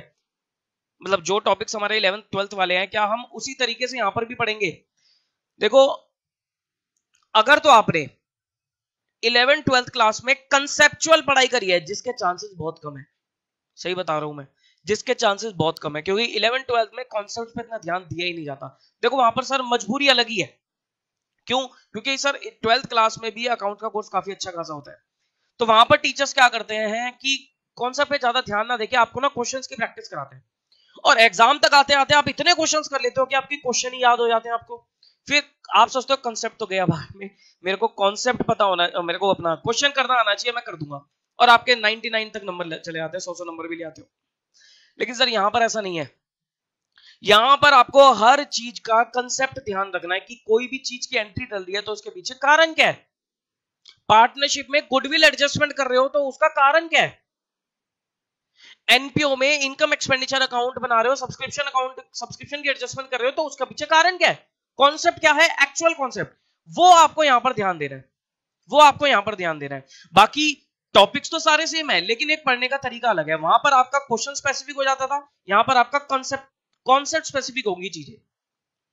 इसीलिए सर सीए कोर्स में एक चीज बोली जाती है कि आप क्वेश्चंस थोड़े कम भी कर दोगे कोई बुराई नहीं है, लेकिन आपका कॉन्सेप्ट पक्का होना चाहिए, क्योंकि आपको नहीं पता सर एग्जाम में वो आपसे किस टाइप का क्वेश्चन पूछेंगे। हर पेपर में आपको एक नया क्वेश्चन तो दिखेगा ही दिखेगा, नया मतलब डिफरेंट तरीके का क्वेश्चन जैसा आपने नहीं करा होगा, लेकिन वो क्वेश्चन बच्चा 10 नंबर तक का, और वो क्वेश्चन बच्चा तभी सॉल्व कर पाएगा जब उसका कॉन्सेप्ट स्ट्रांग होगा। तो आपको थोड़ा कॉन्सेप्ट्स के ऊपर ज्यादा यहाँ पर ध्यान देना पड़ेगा।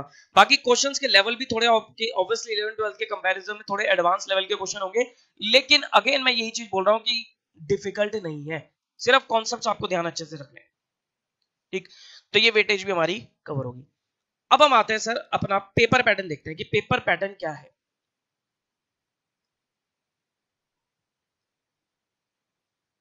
लिखो भाई साहब, पेपर पैटर्न।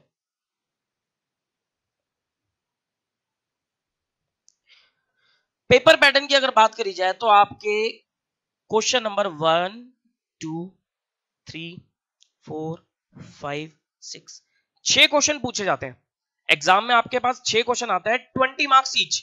इट मींस आपका 120 नंबर का पेपर आता है, जिसमें से आपको 100 नंबर का पेपर अटेम्प्ट करना है। 120 नंबर का पेपर आता है जिसमें से आपको 100 नंबर का पेपर अटेम्प्ट करना है। क्वेश्चन नंबर 1 आपका कंपलसरी होता है, क्वेश्चन नंबर 1 आपका कंपलसरी होता है जो आपको करना ही करना है, और बाकी बचे हुए 4 क्वेश्चन में से एनी फोर कोई भी 4 क्वेश्चन। ठीक, हर क्वेश्चन की वेटेज 20 नंबर है, लेकिन 20 नंबर के पार्ट्स हैं। लाइक क्वेश्चन 1 में ए पार्ट जो आता है वो आपका ट्रू एंड फॉल्स आता है, जिसकी वेटेज आपकी 12 नंबर की है। एक बी पार्ट पूछता है, वो जनरली थ्योरी पूछता है, जिसकी वेटेज आपकी 4 नंबर की है। और एक सी पार्ट वो किसी भी चैप्टर में से पूछ लेता है, कोई भी छोटे चैप्टर में से पूछ लेता है, 4 नंबर का आपका क्वेश्चन बनेगा यहाँ पर, लेकिन टोटली कॉन्सेप्चुअल। क्वेश्चन नंबर 6 के भी अगेन 3 पार्ट होते हैं, लेकिन ये कोई कंपलसरी नहीं है, लेकिन ये करना ही चाहिए, ये बच्चे को कभी नहीं छोड़ना चाहिए, क्योंकि ए पार्ट में आपका शेयर कैपिटल पूछा जाता है 10 नंबर का, बी पार्ट में आपसे डिबेंचर पूछा जाएगा 5 नंबर का, और सी पार्ट में कोई भी क्वेश्चन पूछ सकता है वो 5 नंबर का। थ्योरी भी पूछ सकता है, थ्योरी का भी क्वेश्चन पूछ सकता है, प्रैक्टिकल भी पूछ सकता है। सिर्फ आई थिंक पिछला अटेम्प्ट था या पिछले से पिछला अटेम्प्ट था, मैं भी क्वेश्चन पेपर चेक कर लूंगा, आई थिंक पिछले से पिछला अटेम्प्ट था, नवंबर 20 था। उन्होंने क्या करा था कि 5 नंबर का डिबेंचर ना पूछ के पूरा 15 नंबर का शेयर कैपिटल का क्वेश्चन पूछ दिया, including balance sheet preparation. Balance sheet preparation sir एक बहुत क्रिटिकल एरिया है जहां पर बच्चों को दिक्कत फेस करनी पड़ती है, तो बैलेंस शीट प्रिपरेशन की मैं एक ओपन वीडियो यूट्यूब पे डालने वाला हूं जल्दी, तो आप वहां से उसको देख लें। ठीक, अभी आपको जो फोकस रहना चाहिए उन चीजों पे रहना चाहिए, और बाकी बचे हुए जो आपके चैप्टर्स हैं, बाकी बचे हुए चैप्टर्स हैं वो आपके यहाँ पर 2 3 4 मतलब इन 4 क्वेश्चन में पूछ लिए जाएंगे, और हर क्वेश्चन में आपके 2 2 3 3 पार्ट्स होते हैं। 2 2 3 पार्ट्स मतलब 10 प्लस 10 के क्वेश्चन आते हैं, कई बार 10 प्लस 5 के क्वेश्चन आते हैं, कई बार आपके अपना 12 प्लस 8 के क्वेश्चन आते हैं, कई बार आपके 16 प्लस 4 के क्वेश्चन आते हैं। चांसेस ज्यादा किसके होते हैं, चांसेस जो ज्यादा होते हैं वो इसके और इसके होते हैं। ठीक, इनके थोड़े कम ही होते हैं चांसेस, बट ये आ सकता है।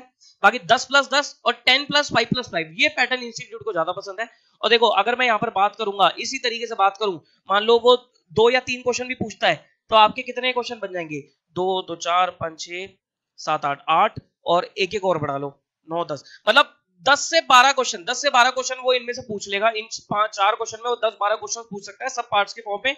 इट मींस वो सारे चैप्टर को कवर कर लेगा, all chapters will be covered। छोड़ने का तो कोई सवाल ही नहीं बनता, कोई भी चैप्टर छोड़ने का तो कोई सवाल बनता ही नहीं है। बाकी पेपर करना कैसे है किस तरीके से हमें अटेम्प्ट करना चाहिए वो आपको सब चीज मैं बाद में बताऊंगा, वो अभी का एरिया नहीं है, वो सब आपको बाद में बता दिया जाएगा इन डिटेल। ठीक, तो ये आपका पेपर पैटर्न हो गया। सर एग्जाम के टाइमिंग्स क्या होते हैं? 3 घंटे का पेपर होता है और टाइमिंग्स जनरली 2 से 5 बजे के होते हैं, लेकिन शायद इस बार वाले पेपर, एक बार मेरे को वो चेक करना पड़ेगा एडमिट कार्ड किसी स्टूडेंट का, शायद 3 से 6 के टाइमिंग है, शायद, आई एम नॉट श्योर। तो 3 से 6 के भी हो सकता है, या फिर वो शायद इंटर या फाइनल के 3 से 6 है। तो वो जो भी है 2 से 5 या 3 से 6, इस हिसाब से आपके टाइमिंग होते हैं। 3 घंटे का पेपर होता है आप लोगों का। ठीक, और जो आपके एमसीक्यू पेपर मैंने बताए थे, मैथ्स और इकोनॉमिक्स के पेपर बताए थे, वो 2-2 घंटे के पेपर है। ठीक, ये आपका सर पेपर पैटर्न है। आओ भाई मैं आपको एक बार पेपर दिखाता हूँ पिछले अटेम्प्ट का। ये देखो, ये आपका पिछले अटेम्प्ट का पेपर है। कौन सा अटेम्प्ट है ये? जनवरी 21। देखो जनवरी 21 का पेपर है ये। क्या पूछा इन्होंने? देखो क्वेश्चन नंबर 1 है, ये कंपलसरी है, लिखा भी ऊपर,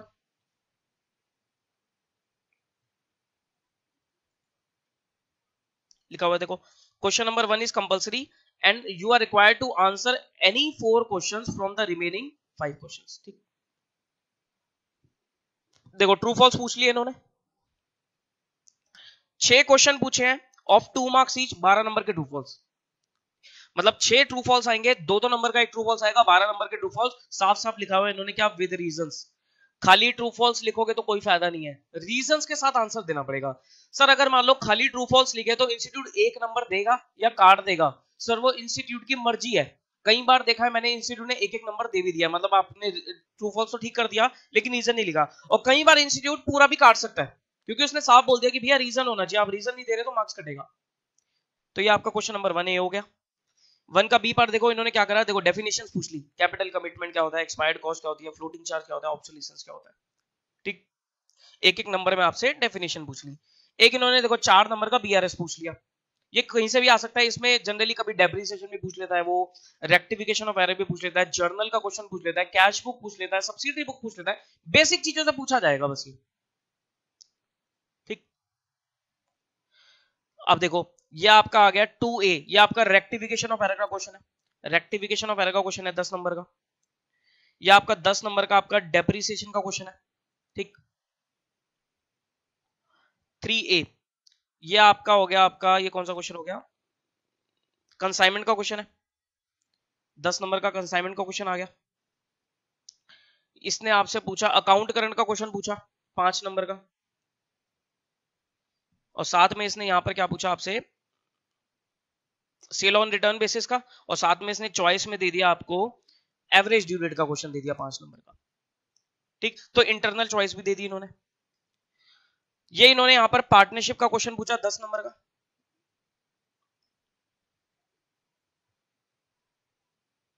पार्टनरशिप का अच्छा क्वेश्चन पूछा इन्होंने, डेथ का। और यहां पर इन्होंने क्या पूछा है? ये एनपीओ से रिलेटेड क्वेश्चन है, इनकम एक्सपेंडिचर अकाउंट हो गया ना, कैपिटल अकाउंट, ये एनपीओ से रिलेटेड क्वेश्चन हो गया। 5A, ये इन्होंने पूछा है आपका इन्वेंट्रीज का क्वेश्चन, इन्वेंट्रीज का क्वेश्चन हो गया, वैल्यू ऑफ इन्वेंट्रीज 5 नंबर का। ये इन्होंने पूछ लिया फाइनल अकाउंट्स का क्वेश्चन, फाइनल अकाउंट्स 5 नंबर का। और ये इन्होंने पूछ लिया 10 नंबर का एनपीओ का क्वेश्चन। ठीक है, और 6 देखो फिक्स है, ये इन्होंने क्या करा, अच्छा इसी अटेम्प्ट में था, 15 नंबर का इन्होंने शेयर कैपिटल का क्वेश्चन पूछ लिया। इसमें इन्होंने क्या क्या पूछा? एंट्रीज पूछी है, 15 नंबर का बड़ा क्वेश्चन होगा, ये बड़ा क्वेश्चन होगा 15 नंबर का। इन्होंने शेयर कैपिटल डाल दिया, और 5 नंबर में इन्होंने थ्योरी पूछ लिया। और देखो थ्योरी का ऐसा नहीं है कोई थ्योरेटिकल चैप्टर में से, अब देखो ये थ्योरी का क्वेश्चन इन्होंने पार्टनरशिप से पूछ लिया कि describe the rules if there is no partnership agreement. Sir ये कॉन्सेप्चुअल हो गया ना, कॉन्सेप्चुअल हो गया, मतलब अगर बच्चे को कॉन्सेप्ट पता है तो वो कर देगा, अगर उसे कॉन्सेप्ट नहीं पता तो वो फंस गया। बात समझ में आती है? तो ये आपका जनवरी 21 का पेपर मैंने दिखाया, इसी तरीके से आपके पेपर है। देखो एक ये जो मैं ट्रू फॉल्स की बात कर रहा था, ये ट्रू फॉल्स की पीडीएफ है, इसमें मैंने आपको ट्रू फॉल्स डाल के दे रखे हैं, नियर अबाउट 377 ट्रू फॉल्स मैंने डाल के दे रखे हैं विद आंसर्स।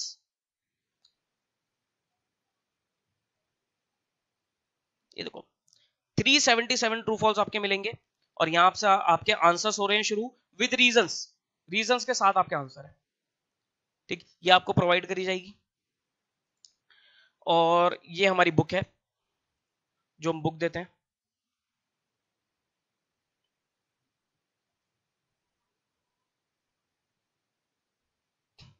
ये हमारी बुक होगी। इसमें देखो थियोरिटिकल फ्रेमवर्क, कैपिटल एक्सपेंडिचर, ये टॉपिक डाल दिए। बेसिक अकाउंटिंग मैंने क्या करा है, बस जो बेसिक अकाउंटिंग है उनको 3 पार्ट्स में डिवाइड किया। एक पार्ट में डाले जर्नल, लेजर और ट्रायल बैलेंस, एक पार्ट में डाला कैश बुक और एक में डाला सब्सिडरी बुक्स।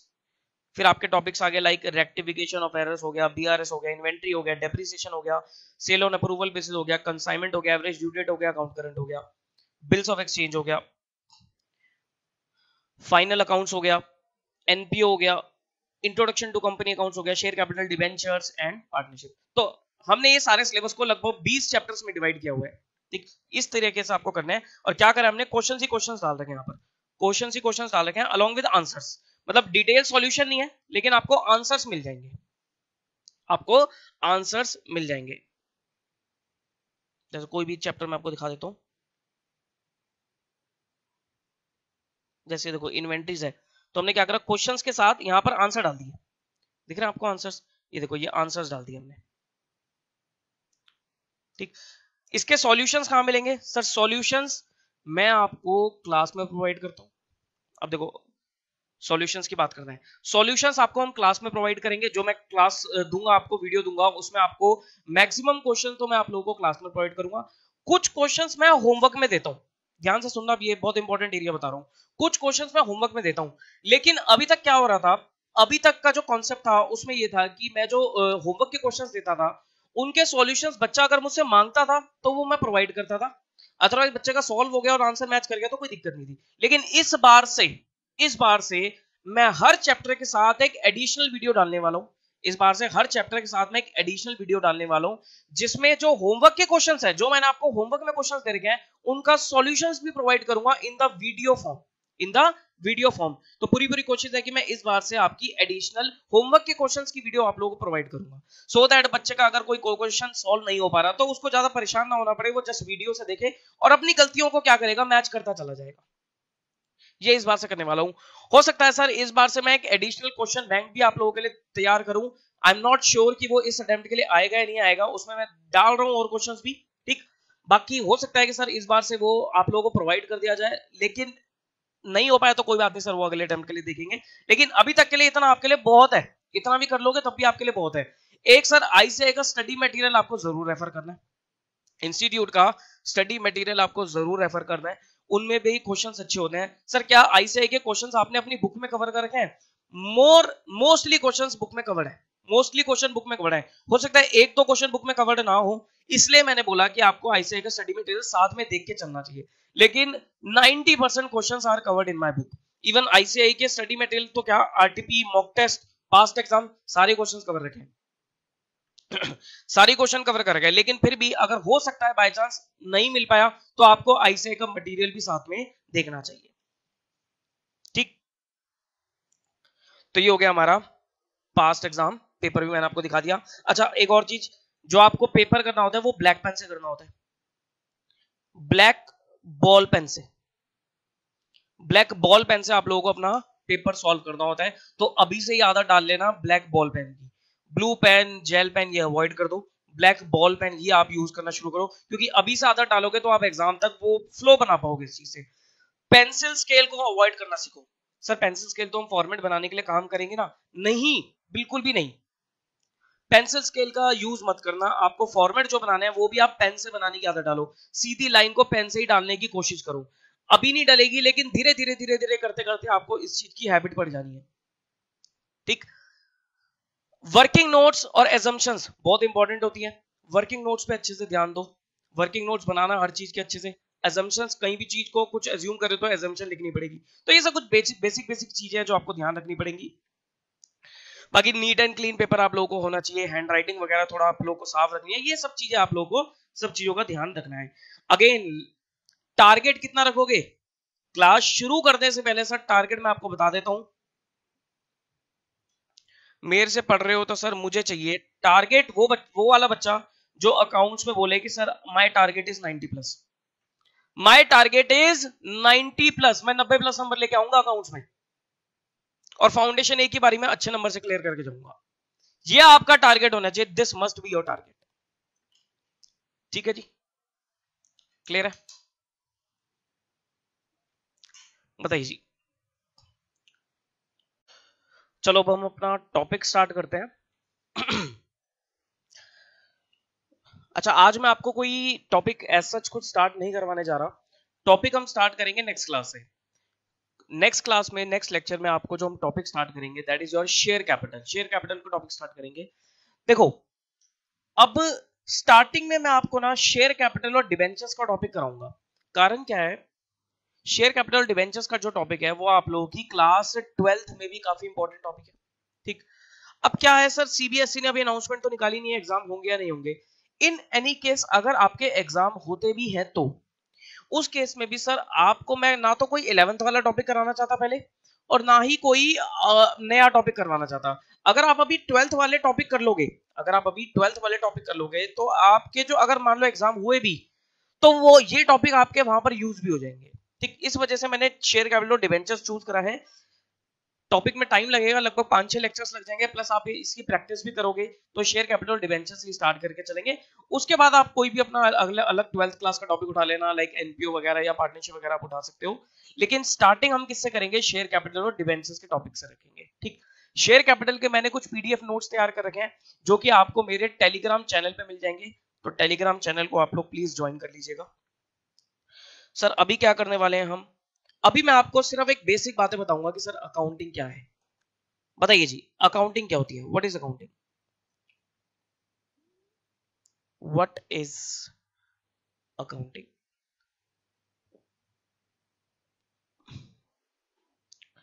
अकाउंटिंग क्या है सर ये? चलो डेफिनेशन से शुरू करते हैं कि सर अकाउंटिंग की डेफिनेशन क्या है। Accounting is an art of recording, classifying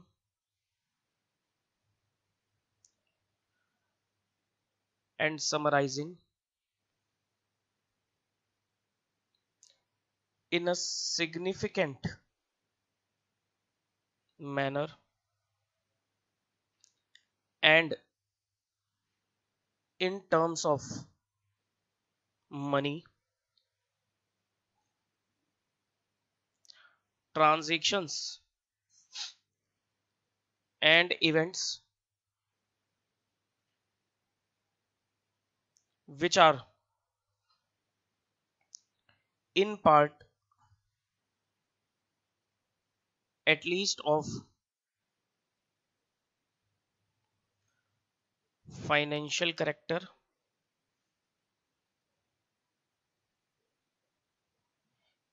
and interpreting the results thereof. This is the basic definition of accounting जो कि आपने क्लास 11th में पढ़ी होगी। क्लास 11th में पढ़ी होगी। अब देखो, मुझे नहीं पता सर आप लोगों का बेस कैसा है, मैं मान के चलता हूं कि बेस है ही नहीं, तो हम बिल्कुल बेसिक चीजों से स्टार्ट करने जा रहे हैं क्योंकि यहां पर बेस बनाना आपके लिए बहुत जरूरी है।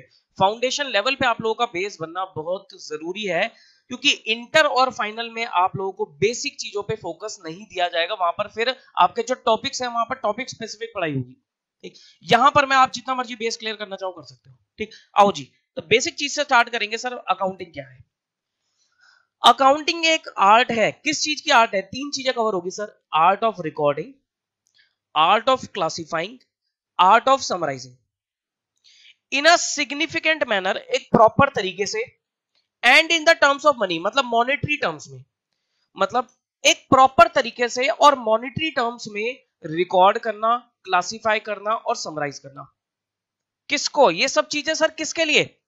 ये सब चीजें ट्रांजेक्शन्स के लिए एंड इवेंट्स के लिए। अब 2 नई टर्म निकल के आ गई सर, ये ट्रांजेक्शन और इवेंट्स क्या है, अब ये आएंगे इस पे। Which are in part at least of financial character, मतलब उन सब ट्रांजेक्शन और इवेंट का क्या होना चाहिए? फाइनेंशियल कैरेक्टर होना चाहिए, मॉनेटरी टर्म्स होनी चाहिए, और एंड में उन रिजल्ट्स को क्या करना? इंटरप्रेट करना, एनालाइज करना, कम्युनिकेट करना, डिसीजन वगैरह लेना। ठीक, अब देखो सर इस डेफिनेशन से एग्जैक्ट क्लियर नहीं हुआ अकाउंटिंग क्या है। अकाउंटिंग एक आर्ट है। किस चीज की आर्ट है? जो भी आप डे टू डे में काम कर रहे हो, जो भी आप डे टू डे में काम कर रहे हो, आप उसको अकाउंटिंग कह सकते हो, अगर वो सारे काम मॉनेटरी टर्म्स में है तो। जैसे कि एक फैमिली में sir father and mother earning है, मान के चलो सिर्फ फादर अर्निंग है, फादर बिजनेस करते हैं और पैसा लाते हैं, या जॉब करते हैं तो सैलरी आती है, लेट्स से 1 लाख रुपए की सैलरी घर में आती है। ठीक, तो 1 लाख रुपए क्या हो गए, हर महीने फैमिली में आते हैं। ठीक, अब 1 लाख रुपए को एक्सपेंड किया जाता है, 1 लाख रुपए से खर्चे करे जाते हैं। कैसे कैसे खर्चे करे जाते हैं सर? बच्चों की स्कूल की फीस पे करनी है, बच्चों की ट्यूशन की फीस पे करनी है, रेगुलर खर्चे हैं ये। दूध वाले का खर्चा हो गया, सब्जी का खर्चा हो गया, राशन का खर्चा हो गया, प्रेस वाले का खर्चा हो गया, मेड वगैरह का खर्चा हो गया। ऐसे करके क्या होते हैं सर, खर्चे वर्चे करे जाते हैं। और ये सब खर्चे खुर्चे करने के बाद, खाने पीने के सब कुछ खर्चे करने के बाद अंत में सर 20,000 रुपए 25,000 रुपए बच जाता है, जिसको हम क्या करते हैं, कहीं ना कहीं सेव करते हैं, बैंक में जमा करा देते हैं। ठीक, या पैसे इकट्ठे करके एक लॉकर में डाल के, पैसे गुल्लक में डाल के, जैसे 6 महीने में 1 लाख रुपए 1.5 लाख रुपए इकट्ठे हुए, उसकी एफडी करा दी। ऐसा करते हैं सर घर वाले, बिल्कुल ये चीज करते हैं। सर ये सब क्या हो रहा है? ये सब अकाउंटिंग ही तो है, ये सब अकाउंटिंग ही तो है। कैसे अकाउंटिंग है सर? 1 लाख रुपए घर में आ रहे हैं मदर के हाथ में सर सारी कमांड है, और मदर क्या कर रही है, खर्चा कर रही है। ठीक, अब मदर खर्चा करती है तो लिखती है मदर कि स्कूल की फीस बच्चों की इस महीने की पे हो गई, ट्यूशन की फीस पे हो गई, दूध वाले का खर्चा पे हो गया, खाने का खर्चा पे हो गया, राशन का खर्चा हो गया, रेंट हो गया, सब चीज होगी, सारे खर्चे हो गए। मुझे बताओ, अगर मदर इस चीज को लिखेगी नहीं, अगर मदर इस चीज को लिखेगी नहीं, तो क्या याद रहेंगी चीजें, कब किसको कितने पैसे दिए? याद ही नहीं रहेंगी। यानी कि there must be some record, there must be some record, जहां पर ये सब चीजें क्या करी जाए, लिखी जाए। इसको बोलते हैं रिकॉर्डिंग। और सारी चीजें, एक तरीके की चीजें एक ही जगह पर लिखी जाए। जैसे दूध वाले का हर महीने का खर्चा एक अलग से लिखा जाए, सब्जी का हर महीने का खर्चा एक अलग से लिखा जाए, ट्यूशन की फीस हर महीने की खर्चे की अलग से लिखी जाए, स्कूल की फीस हर महीने की अलग से लिखी जाए, सो दैट एक पता लग पाए कि भाई हमने कौन कौन से महीने की स्कूल की फीस पे कर दी, कौन से महीने की रह गई। या मान लो स्कूल से नोटिस आ गया कि आपने मार्च की फीस नहीं पे करी, तो आप चेक करोगे रिकॉर्ड में कि वेदर मैंने स्कूल की फीस मार्च में पे करी या नहीं करी। मतलब आपने क्या करा, आपने ग्रुपिंग कर दी कि भाई स्कूल की फीस का खर्चा इधर, दूध वाले का खर्चा इधर, प्रेस वाले का खर्चा इधर, मेड का खर्चा इधर। इसको क्या बोलेंगे, क्लासिफाई करना। और एंड में आकर क्या करा, आपने समरी बना ली। समरी कैसे बना ली कि भाई 1 लाख रुपए आए थे, 70,000 रुपए खर्च हो गए, 30,000 रुपए बच गए। ये क्या है, ये आपने समरी बना ली। समरी बनाकर आपने क्या करा, इंटरप्रेट किया, एनालाइज किया। क्या इंटरप्रेट एनालाइज किया कि भाई 30,000 रुपए हमारे सेव हो रहे हैं, अब इसका क्या करना है, अब इसका क्या करना है। मान लो किसी महीने में 30 की जगह आपकी एवरेज निकल रही थी कि आप हर महीने 30,000 रुपए बचा रहे थे फैमिली, लेकिन किसी महीने में सिर्फ 20,000 सेव हुए, किसी महीने में सिर्फ 20,000 सेव हुए, तो क्या करेंगे, एनालाइज किया जाएगा कि इस महीने में 20,000 रुपए कम क्यों। पता लगा कि सर इस महीने घर में कोई मेंबर बीमार पड़ गया था और उसकी बीमारी में दवाइयों में 10,000 रुपए एक्स्ट्रा खर्च हो गए। ठीक, तो क्या फोकस किया जाएगा कि भाई ठीक है, हमें 10,000 रुपए तक का या 10-15,000 का हमें रिजर्व भी रखना चाहिए, हमें रिजर्व भी रखना चाहिए, सो दैट अगर कोई इमरजेंसी सिचुएशन आ जाए तो उस रिजर्व से पैसा यूटिलाइज। तो इस तरीके से घर चलता है, इस तरीके से क्या करता है, घर चलता है। लेकिन ये सारी चीजें सर क्या हो रही है, अकाउंटिंग ही तो है। मतलब अकाउंटिंग आपके daily day to day operation में भी यूज करी जाती है, लेकिन इतनी डिटेल में यूज ना करके एक शॉर्ट तरीके से यूज करी जाती है। अब मैं आता हूं सर घर से मूव ऑन करके किसी बिजनेस की तरफ। मान लो एक शॉप है, लेट्स से एक स्टेशनरी की शॉप है। ठीक है, किसकी शॉप है, स्टेशनरी की शॉप है। अब स्टेशनरी की शॉप में क्या हुआ, ये देखो, ये शॉप है,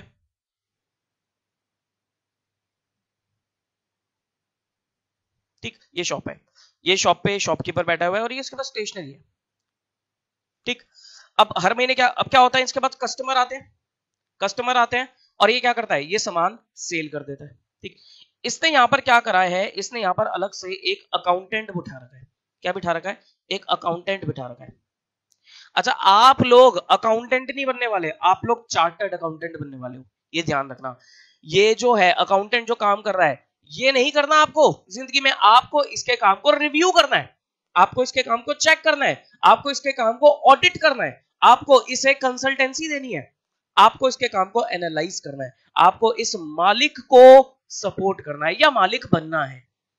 तो आपकी जो सोच है, आपकी जो सोच है वो ये नहीं होनी चाहिए, आपकी सोच इसको सपोर्ट करने की होनी चाहिए, ओनर को सपोर्ट करने की होनी चाहिए। ठीक, तो अकाउंटेंट बैठा हुआ है इसके पास। अब अब क्या करता है, अब जो मालिक है, मालिक कैसे पता लगेगा, मालिक के पास इतना टाइम नहीं है। वो तो भैया क्या करता है, सामान खरीदता है बाजार से और बेचता है, खरीदता है बेचता है, खरीदता है बेचता है, और अपने बिजनेस को बढ़ाने की सोचता रहता है। उसका जो माइंड में रहता है, ऑब्जेक्टिव मालिक का क्या रहता है कि मुझे बिजनेस को एक्सपेंड करना है, मुझे अपनी शॉप को एक्सपेंड करना है, मुझे अपनी क्वालिटी अच्छी रखनी है, मेरे पास ज्यादा से ज्यादा कस्टमर्स हैं। अगर मान लो वो अकाउंट्स में लगा रह जाएगा तो वो अपने बिजनेस की तरफ ध्यान नहीं दे पाएगा, तो उसने एक एक्सटर्नल पर्सन हायर कर लिया, that is known as accountant. अब अकाउंटेंट क्या करता है, अकाउंटेंट इसको डेली या वीकली क्या करता है, वो इस मालिक से मांगता है डिटेल्स। वो कहता है कितनी सेल करी, कितनी परचेज करी, कितने आपके एक्सपेंसेस हुए, कितने आपके एक्सपेंसेस हुए, ये सब चीजें दे दो और हम आपको क्या बताएंगे, आपका प्रॉफिट बताएंगे। हम आपको क्या बताएंगे, आपका प्रॉफिट कैलकुलेट करके दे देंगे। तो मालिक क्या करता है, मालिक उनको, अकाउंटेंट को डेली ये सब सामान देता है कि मेरी इस वीक में इतने की सेल हुई, इतना मेरी परचेज थी, इतना मेरे पास स्टॉक पहले से था और इतने मेरे खर्चे थे। ये सब चीजों को क्या करेगा अकाउंटेंट जो होगा, वो रिकॉर्ड करेगा। वो रिकॉर्ड करेगा, क्या करेगा, चीजों को रिकॉर्ड करना शुरू करेगा। जैसे जैसे ट्रांजैक्शन होती है वो क्या करेगा, उसकी रिकॉर्डिंग शुरू करेगा। रिकॉर्डिंग करके फिर उनकी ग्रुपिंग करना शुरू करेगा कि भाई जो स्टॉक था, तो अगर मैंने और परचेज करी तो स्टॉक में ऐड हो जाएगा, ठीक। अगर मैंने सेल करी तो स्टॉक मेरा कम भी होगा। क्या कर रहा है वो, क्लासिफाइंग कर रहा है, ठीक। उधार पे सामान जाता है तो उस बंदे का लेजर बनाएगा और बोलेगा कि मैंने इसको इतने रुपए का उधार दिया और उससे पैसे इतने आए। क्योंकि ये जो मालिक है, ये मालिक कभी भी अकाउंटेंट से पूछ सकता है कि मुझे फलाना बंदे से कितने रुपए लेने हैं।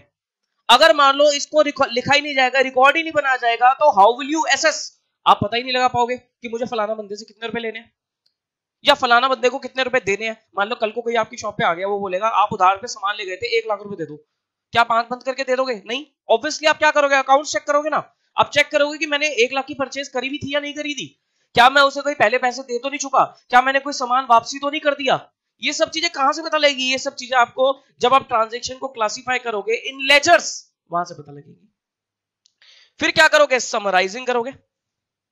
समराइजिंग करने का मतलब क्या है कि आप चेक करोगे कि भाई मेरी फाइनेंशियल पोजीशन कैसी है, मेरा बिजनेस प्रॉफिट में है या लॉस में है, मतलब ये सब चीजें अकाउंटेंट से आप कैलकुलेट कराओगे। ये सारा काम क्या हो गया, यहां तक काम किसका हो गया, अकाउंटेंट का हो गया। इसके बाद से काम ओनर का शुरू होता है, इंटरप्रेटिंग। इंटरप्रेटिंग वो क्या करेगा, वो अपने रिजल्ट्स को इंटरप्रेट करेगा। इंटरप्रेट करने का मतलब क्या है, वो चेक करेगा कि भाई मेरे बिजनेस में कहीं मेरा मतलब जो मेरी प्रॉफिट रेशो है कहीं वो गिर तो नहीं रही, डाउनफॉल तो नहीं आ रही। एनालाइज करेगा सिचुएशन को, क्या करेगा, एनालाइज करेगा कि भाई अगर डाउनफॉल आ रही है तो किस वजह से आ रही है। हो सकता है कोई मेरा खर्चा बढ़ गया हो, या हो सकता है मेरी सेल कम हो रही हो, तो वो उन चीजों पे ज्यादा ध्यान देगा। और कम्युनिकेटिंग, कम्युनिकेटिंग क्योंकि यहां पर सर ये अकेला ओनर है तो उसको कम्युनिकेशन खुद नहीं करना, क्योंकि उसे सीधा सीधा खुद ही डिसीजन लेना है। ये कम्युनिकेटिंग टर्म यूज होती है इन द पार्टनरशिप फर्म्स, जहां पर ओनर एक से ज्यादा है। जैसे पार्टनरशिप फर्म है वहां पर मल्टीपल ओनर्स है। कंपनीज, कंपनीज के केस में मालिक होते हैं शेयर होल्डर्स, तो उन तक इंफॉर्मेशन जानी चाहिए सो दैट वो अपना डिसीजन वगैरह ले पाए। तो this is the basic process of accounting कि ट्रांजेक्शन को पहले रिकॉर्ड करो इन अ सिग्निफिकेंट मैनर, फिर उसको ग्रुपिंग करो, समराइज उसको क्लासिफाई करो उसके नेचर के हिसाब से, समरी तैयार करो, इंटरप्रेट करो, एनालाइज करो, एंड में जाकर कम्युनिकेट करो। तो इसके थ्रू हमारा क्या निकलता है, एक बेसिक अकाउंटिंग प्रोसेस निकलता है। Basic accounting process. Sir basic accounting process क्या है? सबसे पहले अकाउंटिंग की शुरुआत होती है, रिकॉर्डिंग से भी पहले अकाउंटिंग की शुरुआत होती है,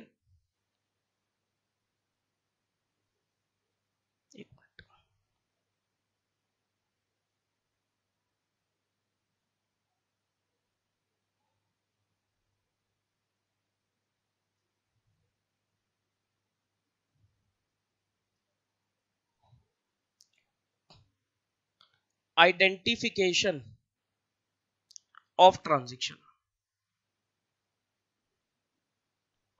सबसे पहले आप लोग क्या करोगे, ट्रांजेक्शन को आइडेंटिफाई करोगे कि सर जो भी ट्रांजेक्शन हमारे बिजनेस में हुई है क्या वो अकाउंट्स में रिकॉर्ड होनी चाहिए, नहीं होनी चाहिए। सर किस टाइप की ट्रांजेक्शन अकाउंट्स में रिकॉर्ड होंगी, जिनका मॉनेटरी करेक्टर होगा, जिनका मॉनेटरी नेचर होगा, पैसे में मेजरेबल होगी।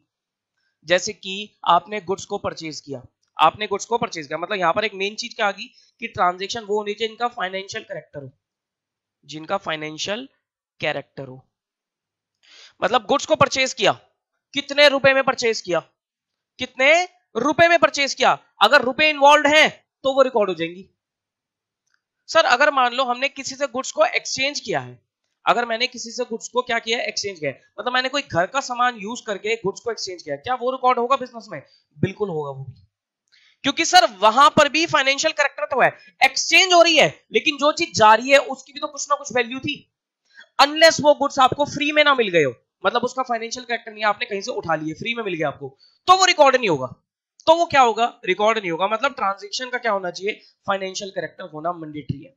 सर अगर मैंने मान लो गुड्स को आउट ऑफ इंडिया से इंपोर्ट किया है, यूएसए से इंपोर्ट किया है, डॉलर्स में खरीदा है, अब क्या होगा, गुड्स को डॉलर्स में खरीदा है तो क्या होगा, वो कह रहा है बिल्कुल ठीक है, डॉलर्स में खरीदा है तब भी रिकॉर्ड होगा, लेकिन वो इंडियन करेंसी में रिकॉर्ड होना चाहिए। क्यों? क्योंकि सर आप अकाउंटिंग कहां पर कर रहे हो, इंडिया में कर रहे हो, तो डॉलर्स को आप इंडियन करेंसी में कन्वर्ट करोगे, फिर उस ट्रांजेक्शन को क्या करोगे, रिकॉर्ड करोगे।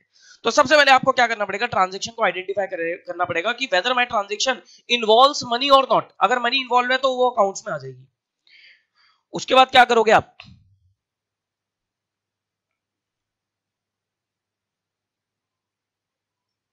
देन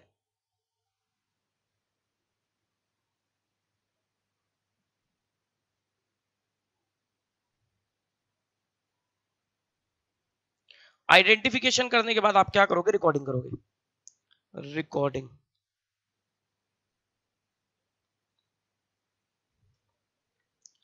रिकॉर्डिंग सर रिकॉर्डिंग कहां पर होती है, रिकॉर्डिंग होती है हमेशा सब्सिडरी बुक्स में, ध्यान रखना किसमें होती है, सब्सिडरी बुक्स में। कभी भी रिकॉर्डिंग में ये मत बोलना सर रिकॉर्डिंग होती है जर्नल में, नहीं सर, सब्सिडरी बुक्स में। Subsidiary books include journal, subsidiary books को बुक्स ऑफ ओरिजिनल एंट्री भी बोला जाता है, बुक्स ऑफ ओरिजिनल एंट्री, क्योंकि सर ट्रांजैक्शन का जो ओरिजिन होता है, ट्रांजैक्शन की जो स्टार्टिंग होती है वो रिकॉर्डिंग से ही होती है। रिकॉर्डिंग सब्सिडरी बुक्स में आपकी जर्नल भी आती है, इसमें क्या क्या आती है, इसमें आपकी कैश बुक आती है विच रिकॉर्ड कैश ट्रांजैक्शन, इसमें आपकी परचेज बुक आएगी विच रिकॉर्ड क्रेडिट परचेजेस, इसमें आपकी सेल्स बुक आएंगी which record credit sales, purchase return book which record purchase return, sale return book, और any left out transaction will be recorded in journal proper. तो subsidiary book से transaction क्या होती है, record करी जाती है। ठीक, तो क्वेश्चन आ गया कि यहाँ पर कि sir subsidiary books means books of original entry, और बुक्स ऑफ ओरिजिनल एंट्री में ही आती है। कोई भी पूछे आपसे रिकॉर्डिंग कहां पर होती है, तो योर आंसर, आपका ये आंसर नहीं होना चाहिए कि सर जर्नल में होती है, बोलोगे सब्सिडरी बुक्स में होती है। ठीक, ये बेसिक चीजें ध्यान से समझना, ये आगे जाके रेक्टिफिकेशन ऑफ एरर्स इन सब टाइप के चैप्टर्स में यूज हो जाएंगे आपकी। रिकॉर्डिंग के बाद फिर क्या करोगे, आप करोगे क्लासिफाइंग, ये क्लासिफिकेशन लिख लो।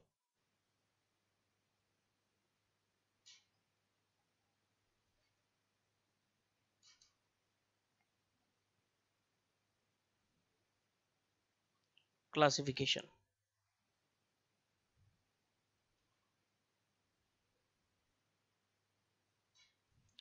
क्लासिफिकेशन कहां पर, लेजर्स में।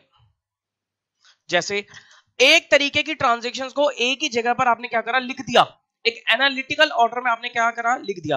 अच्छा, जर्नल में जो ट्रांजैक्शन रिकॉर्ड होती है वो होती है आपकी क्रोनोलॉजिकल ऑर्डर में। किस ऑर्डर में होती है, क्रोनोलॉजिकल ऑर्डर,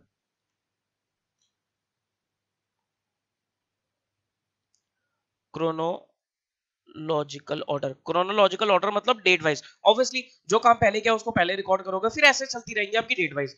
और ट्रांजैक्शन क्लासिफाई कैसे होती है, वो होती है आपकी एनालिटिकल ऑर्डर में, एनालिटिकल ऑर्डर में, नेचर के हिसाब से। ठीक, रिकॉर्डिंग होगी, क्लासिफाइंग होगी, उसके बाद क्या आता है, उसके बाद होएगा आपका समराइजिंग।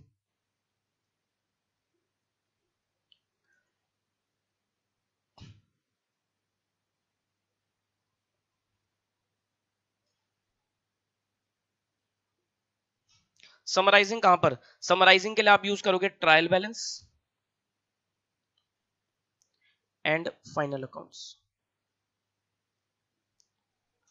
ट्रायल बैलेंस किस लिए बनाया जाता है, in order to check the arithmetical accuracy of the accounts, कि वेदर मेरे जो अकाउंट्स है वो अरिथमेटिकली करेक्ट है या नहीं, कोई मैथमेटिकल कैलकुलेशन गलती तो नहीं आ रही उसके अंदर, सारी ट्रांजैक्शन रिकॉर्ड हुई नहीं हुई। ठीक, हाँ ये नहीं कह सकते कि आप ट्रायल बैलेंस से आपको गलतियां पता लग जाएंगी, बस आपको अरिथमेटिकल एक्यूरेसी का पता लगेगा। और उसके बाद आप बनाओगे फाइनल अकाउंट्स। फाइनल अकाउंट से आपको कंपनी के रिजल्ट्स का पता लगेगा, फाइनेंशियल पोजीशन का पता लगेगा। फाइनल अकाउंट्स में भी आपका ट्रेडिंग पीएनएल अकाउंट जो कि आपको एंटिटी के रिजल्ट्स का बताता है, परफॉर्मेंस का बताता है। और एक बनती है बैलेंस शीट जो कि आपको एंटिटी की पोजीशन के बारे में बताता है, फाइनेंशियल पोजीशन के बारे में बताता है, उसकी एसेट्स और लायबिलिटी की पोजीशन का बताता है। समराइजिंग हो गया, रिकॉर्डिंग हो गया, क्लासिफाइंग हो गया, समराइजिंग हो गया, क्लासिफिकेशन।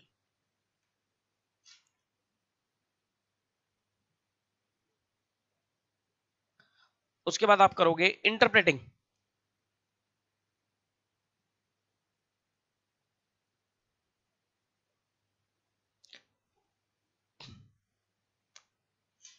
कि जो भी आपके रिजल्ट्स निकले आपने क्या करा, उनको इंटरप्रेट किया, उनको चेक करा, उनको कंसीडर किया, उसके ऊपर अगर आपको कोई अपना कुछ भी अगर आपको उस पर सोचना है वो आपने सोचा, देखा इसको, ठीक है, ऑब्जर्व किया, फिर आपने क्या करा, एनालाइजिंग किया। एनालाइजिंग जहां पर आपने कई सारे क्या करे, एनालिसिस के टूल्स को यूज किया। लाइक आपने यहां पर रेशियो एनालिसिस किया, रेशियो एनालिसिस किया, कई सारी रेशियोज लगा लगा के आपने बिजनेस के रिजल्ट्स को चेक करा। कैश फ्लो स्टेटमेंट बनाकर आपने बिजनेस के रिजल्ट्स को चेक किया। और आपने क्या करा, यहां पर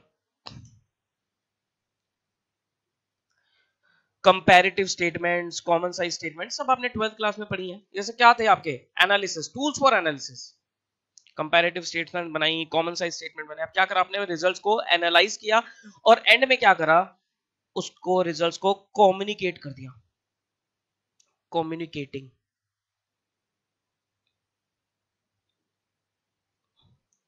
और कम्युनिकेट किसको किया जाता है, कम्युनिकेट किया जाता है to the users of financial information. Sir users किस तरीके के होते हैं, यूजर आपके एक्सटर्नल यूजर भी हो सकते हैं, इंटरनल यूजर भी हो सकते हैं। एक्सटर्नल जो आपसे एंटिटी के नहीं है लेकिन आपसे कनेक्टेड है, जैसे आपके क्रेडिटर्स हो गए, ठीक, गवर्नमेंट डिपार्टमेंट हो गया आपका, जो एंटिटी के बाहर है, एंटिटी के क्या है, बाहर है, क्रेडिटर्स मैंने गलत बोल दिया, गवर्नमेंट डिपार्टमेंट हो गया, पोटेंशियल इन्वेस्टर्स हो गए, वो सब एक्सटर्नल यूजर है। और इंटरनल यूजर जो एंटिटी से जुड़े हुए हैं, इसमें आपके कस्टमर्स आ सकते हैं, क्रेडिटर्स आ जाएंगे, आपके इंप्लॉइज आ जाएंगे, ओनर आ जाएगा, ये सब आ जाएंगे आपके यूजर्स। सर यूजर्स को एंटिटी के अकाउंट्स के बारे में, अकाउंटिंग इंफॉर्मेशन के बारे में पता होना जरूरी क्यों है, क्योंकि सबका कुछ ना कुछ डिसीजन है, सबका कुछ ना कुछ स्टेक है एंटिटी में। एग्जांपल के तौर पे मान लो क्रेडिटर है, सर क्रेडिटर को क्या पता होना चाहिए, क्रेडिटर को अकाउंट्स के बारे में या कंपनी की फाइनेंशियल इंफॉर्मेशन के बारे में पता होना जरूरी है, बिल्कुल पता होना चाहिए। वो चेक करेगा कि भाई उसका पैसा डूब तो नहीं जाएगा, और कल को उसे क्रेडिट पीरियड देना है या क्रेडिट अलाउ करना भी है या नहीं करना। मान लो वो एंटिटी के बैड डेट्स होते जा रहे हैं या वो एंटिटी लॉसेस में जा रही है, तो क्रेडिटर सोच सकते हैं कि भी आगे हम इसको क्रेडिट नहीं देंगे। बैंक्स हो गए, बैंक्स वगैरह हो गए, बैंक्स वगैरह को क्यों चाहिए सर, लेंडर्स वगैरह को क्यों चाहिए, उनको लोन देना है, उनका प्रिंसिपल और इंटरेस्ट फंसा हुआ है कि भाई उसकी रिकवरी पॉसिबल है या नहीं है। इन्वेस्टर्स ने पैसा इन्वेस्ट कर रखा है तो वो चेक करेंगे कि भाई उनको एडिक्वेट रिटर्न मिलेगी नहीं मिलेगी। अगर उनको लगता है कि कंपनी खत्म होने वाली है या बेकार है तो अपना शेयर बेच के निकल जाएंगे। पोटेंशियल इन्वेस्टर जो इन्वेस्ट करने की सोच रहे हैं, वो देखेंगे कि भाई यहाँ पर इन्वेस्ट करना है, इसका शेयर खरीदना, डिसीजन मेकिंग मतलब शेयर खरीदना फायदेमंद हो सकता है या नहीं हो सकता। गवर्नमेंट डिपार्टमेंट को चाहिए कि भी टैक्स वैक्स कलेक्ट करने हैं, टैक्स वगैरह कलेक्ट करने हैं, तो सो दैट वो टैक्सेस वगैरह को कलेक्ट कर पाए और प्रॉपर तरीके से बिजनेस मैनेज होगा या नहीं होगा, किसी तरीके का रेवेन्यू को नुकसान तो नहीं पहुंचना यहाँ पर। ठीक, क्लियर है यहां तक की बात। तो ये आ गया आपका बेसिक अकाउंटिंग प्रोसेस जो आपको पूरी अकाउंटिंग में ध्यान रख के चलना है। छोटा कर दिया मैंने से, ये आपको पूरी अकाउंटिंग में क्या करना है सर, ध्यान रख के चलना पड़ेगा। क्लियर है, चलो तो अब हम नेक्स्ट क्लास से आपका चैप्टर जो स्टार्ट करेंगे that is your share capital.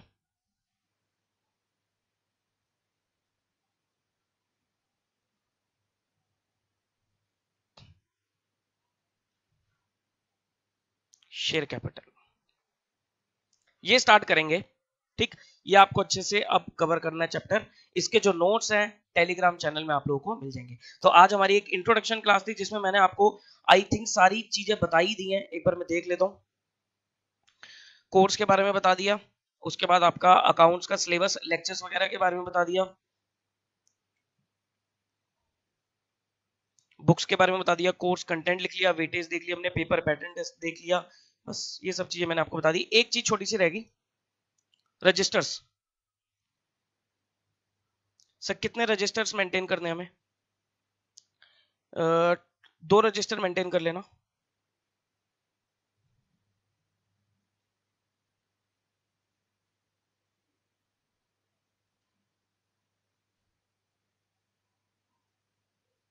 दो रजिस्टर को मेंटेन कर लेना। एक रजिस्टर तो आपका रहेगा क्लास वर्क, हालांकि इसे क्लास वर्क ना बोल के मैं बोलूंगा कॉन्सेप्ट रजिस्टर। ये प्रैक्टिस रजिस्टर की आप हमेशा अपने पूरे सीए कोर्स में अपनाना। कैसे? एक आपका हमेशा कॉन्सेप्ट रजिस्टर होना चाहिए हर सब्जेक्ट के लिए, कॉन्सेप्ट रजिस्टर होना जरूरी है। उसमें आपको कोई क्वेश्चन सॉल्व नहीं करने, सिर्फ कॉन्सेप्ट्स लिखना है। जो भी चीजें मैं लिखवाऊंगा, कॉन्सेप्चुअल चीजें मैं जो लिखवाऊंगा वो सब आपको लिखनी है। कई बार मैं क्या होता है कि कॉन्सेप्ट समझाते समझाते एग्जांपल लिखवाता हूं, वो एग्जांपल आपको इसमें लिखना है। तो एक आपका सेपरेट कॉन्सेप्ट रजिस्टर रहेगा और एक रजिस्टर जो रहेगा उसमें आप क्या करोगे, सिर्फ क्वेश्चंस करोगे।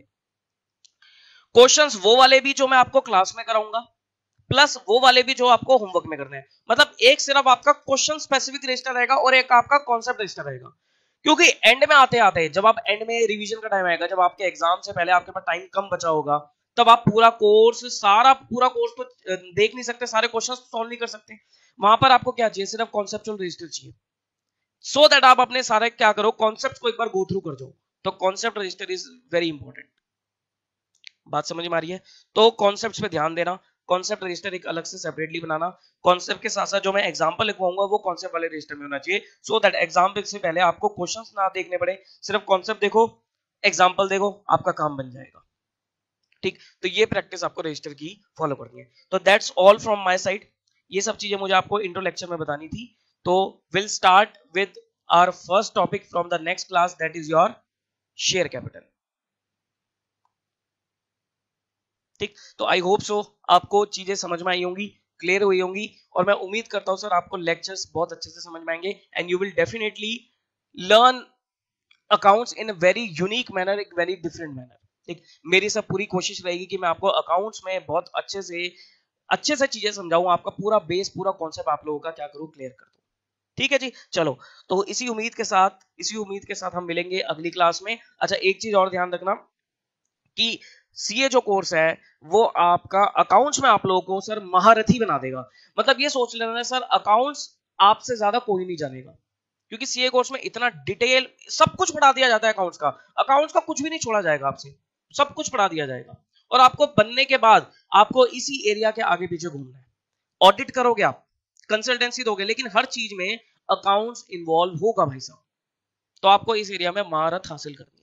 ठीक है जी, चलो फिर इसी चीज के साथ हम अपने लेक्चर को वाइंड अप करते हैं। मिलेंगे अगली क्लास में and will start our topic share capital. Till then take care of yourself, bye bye.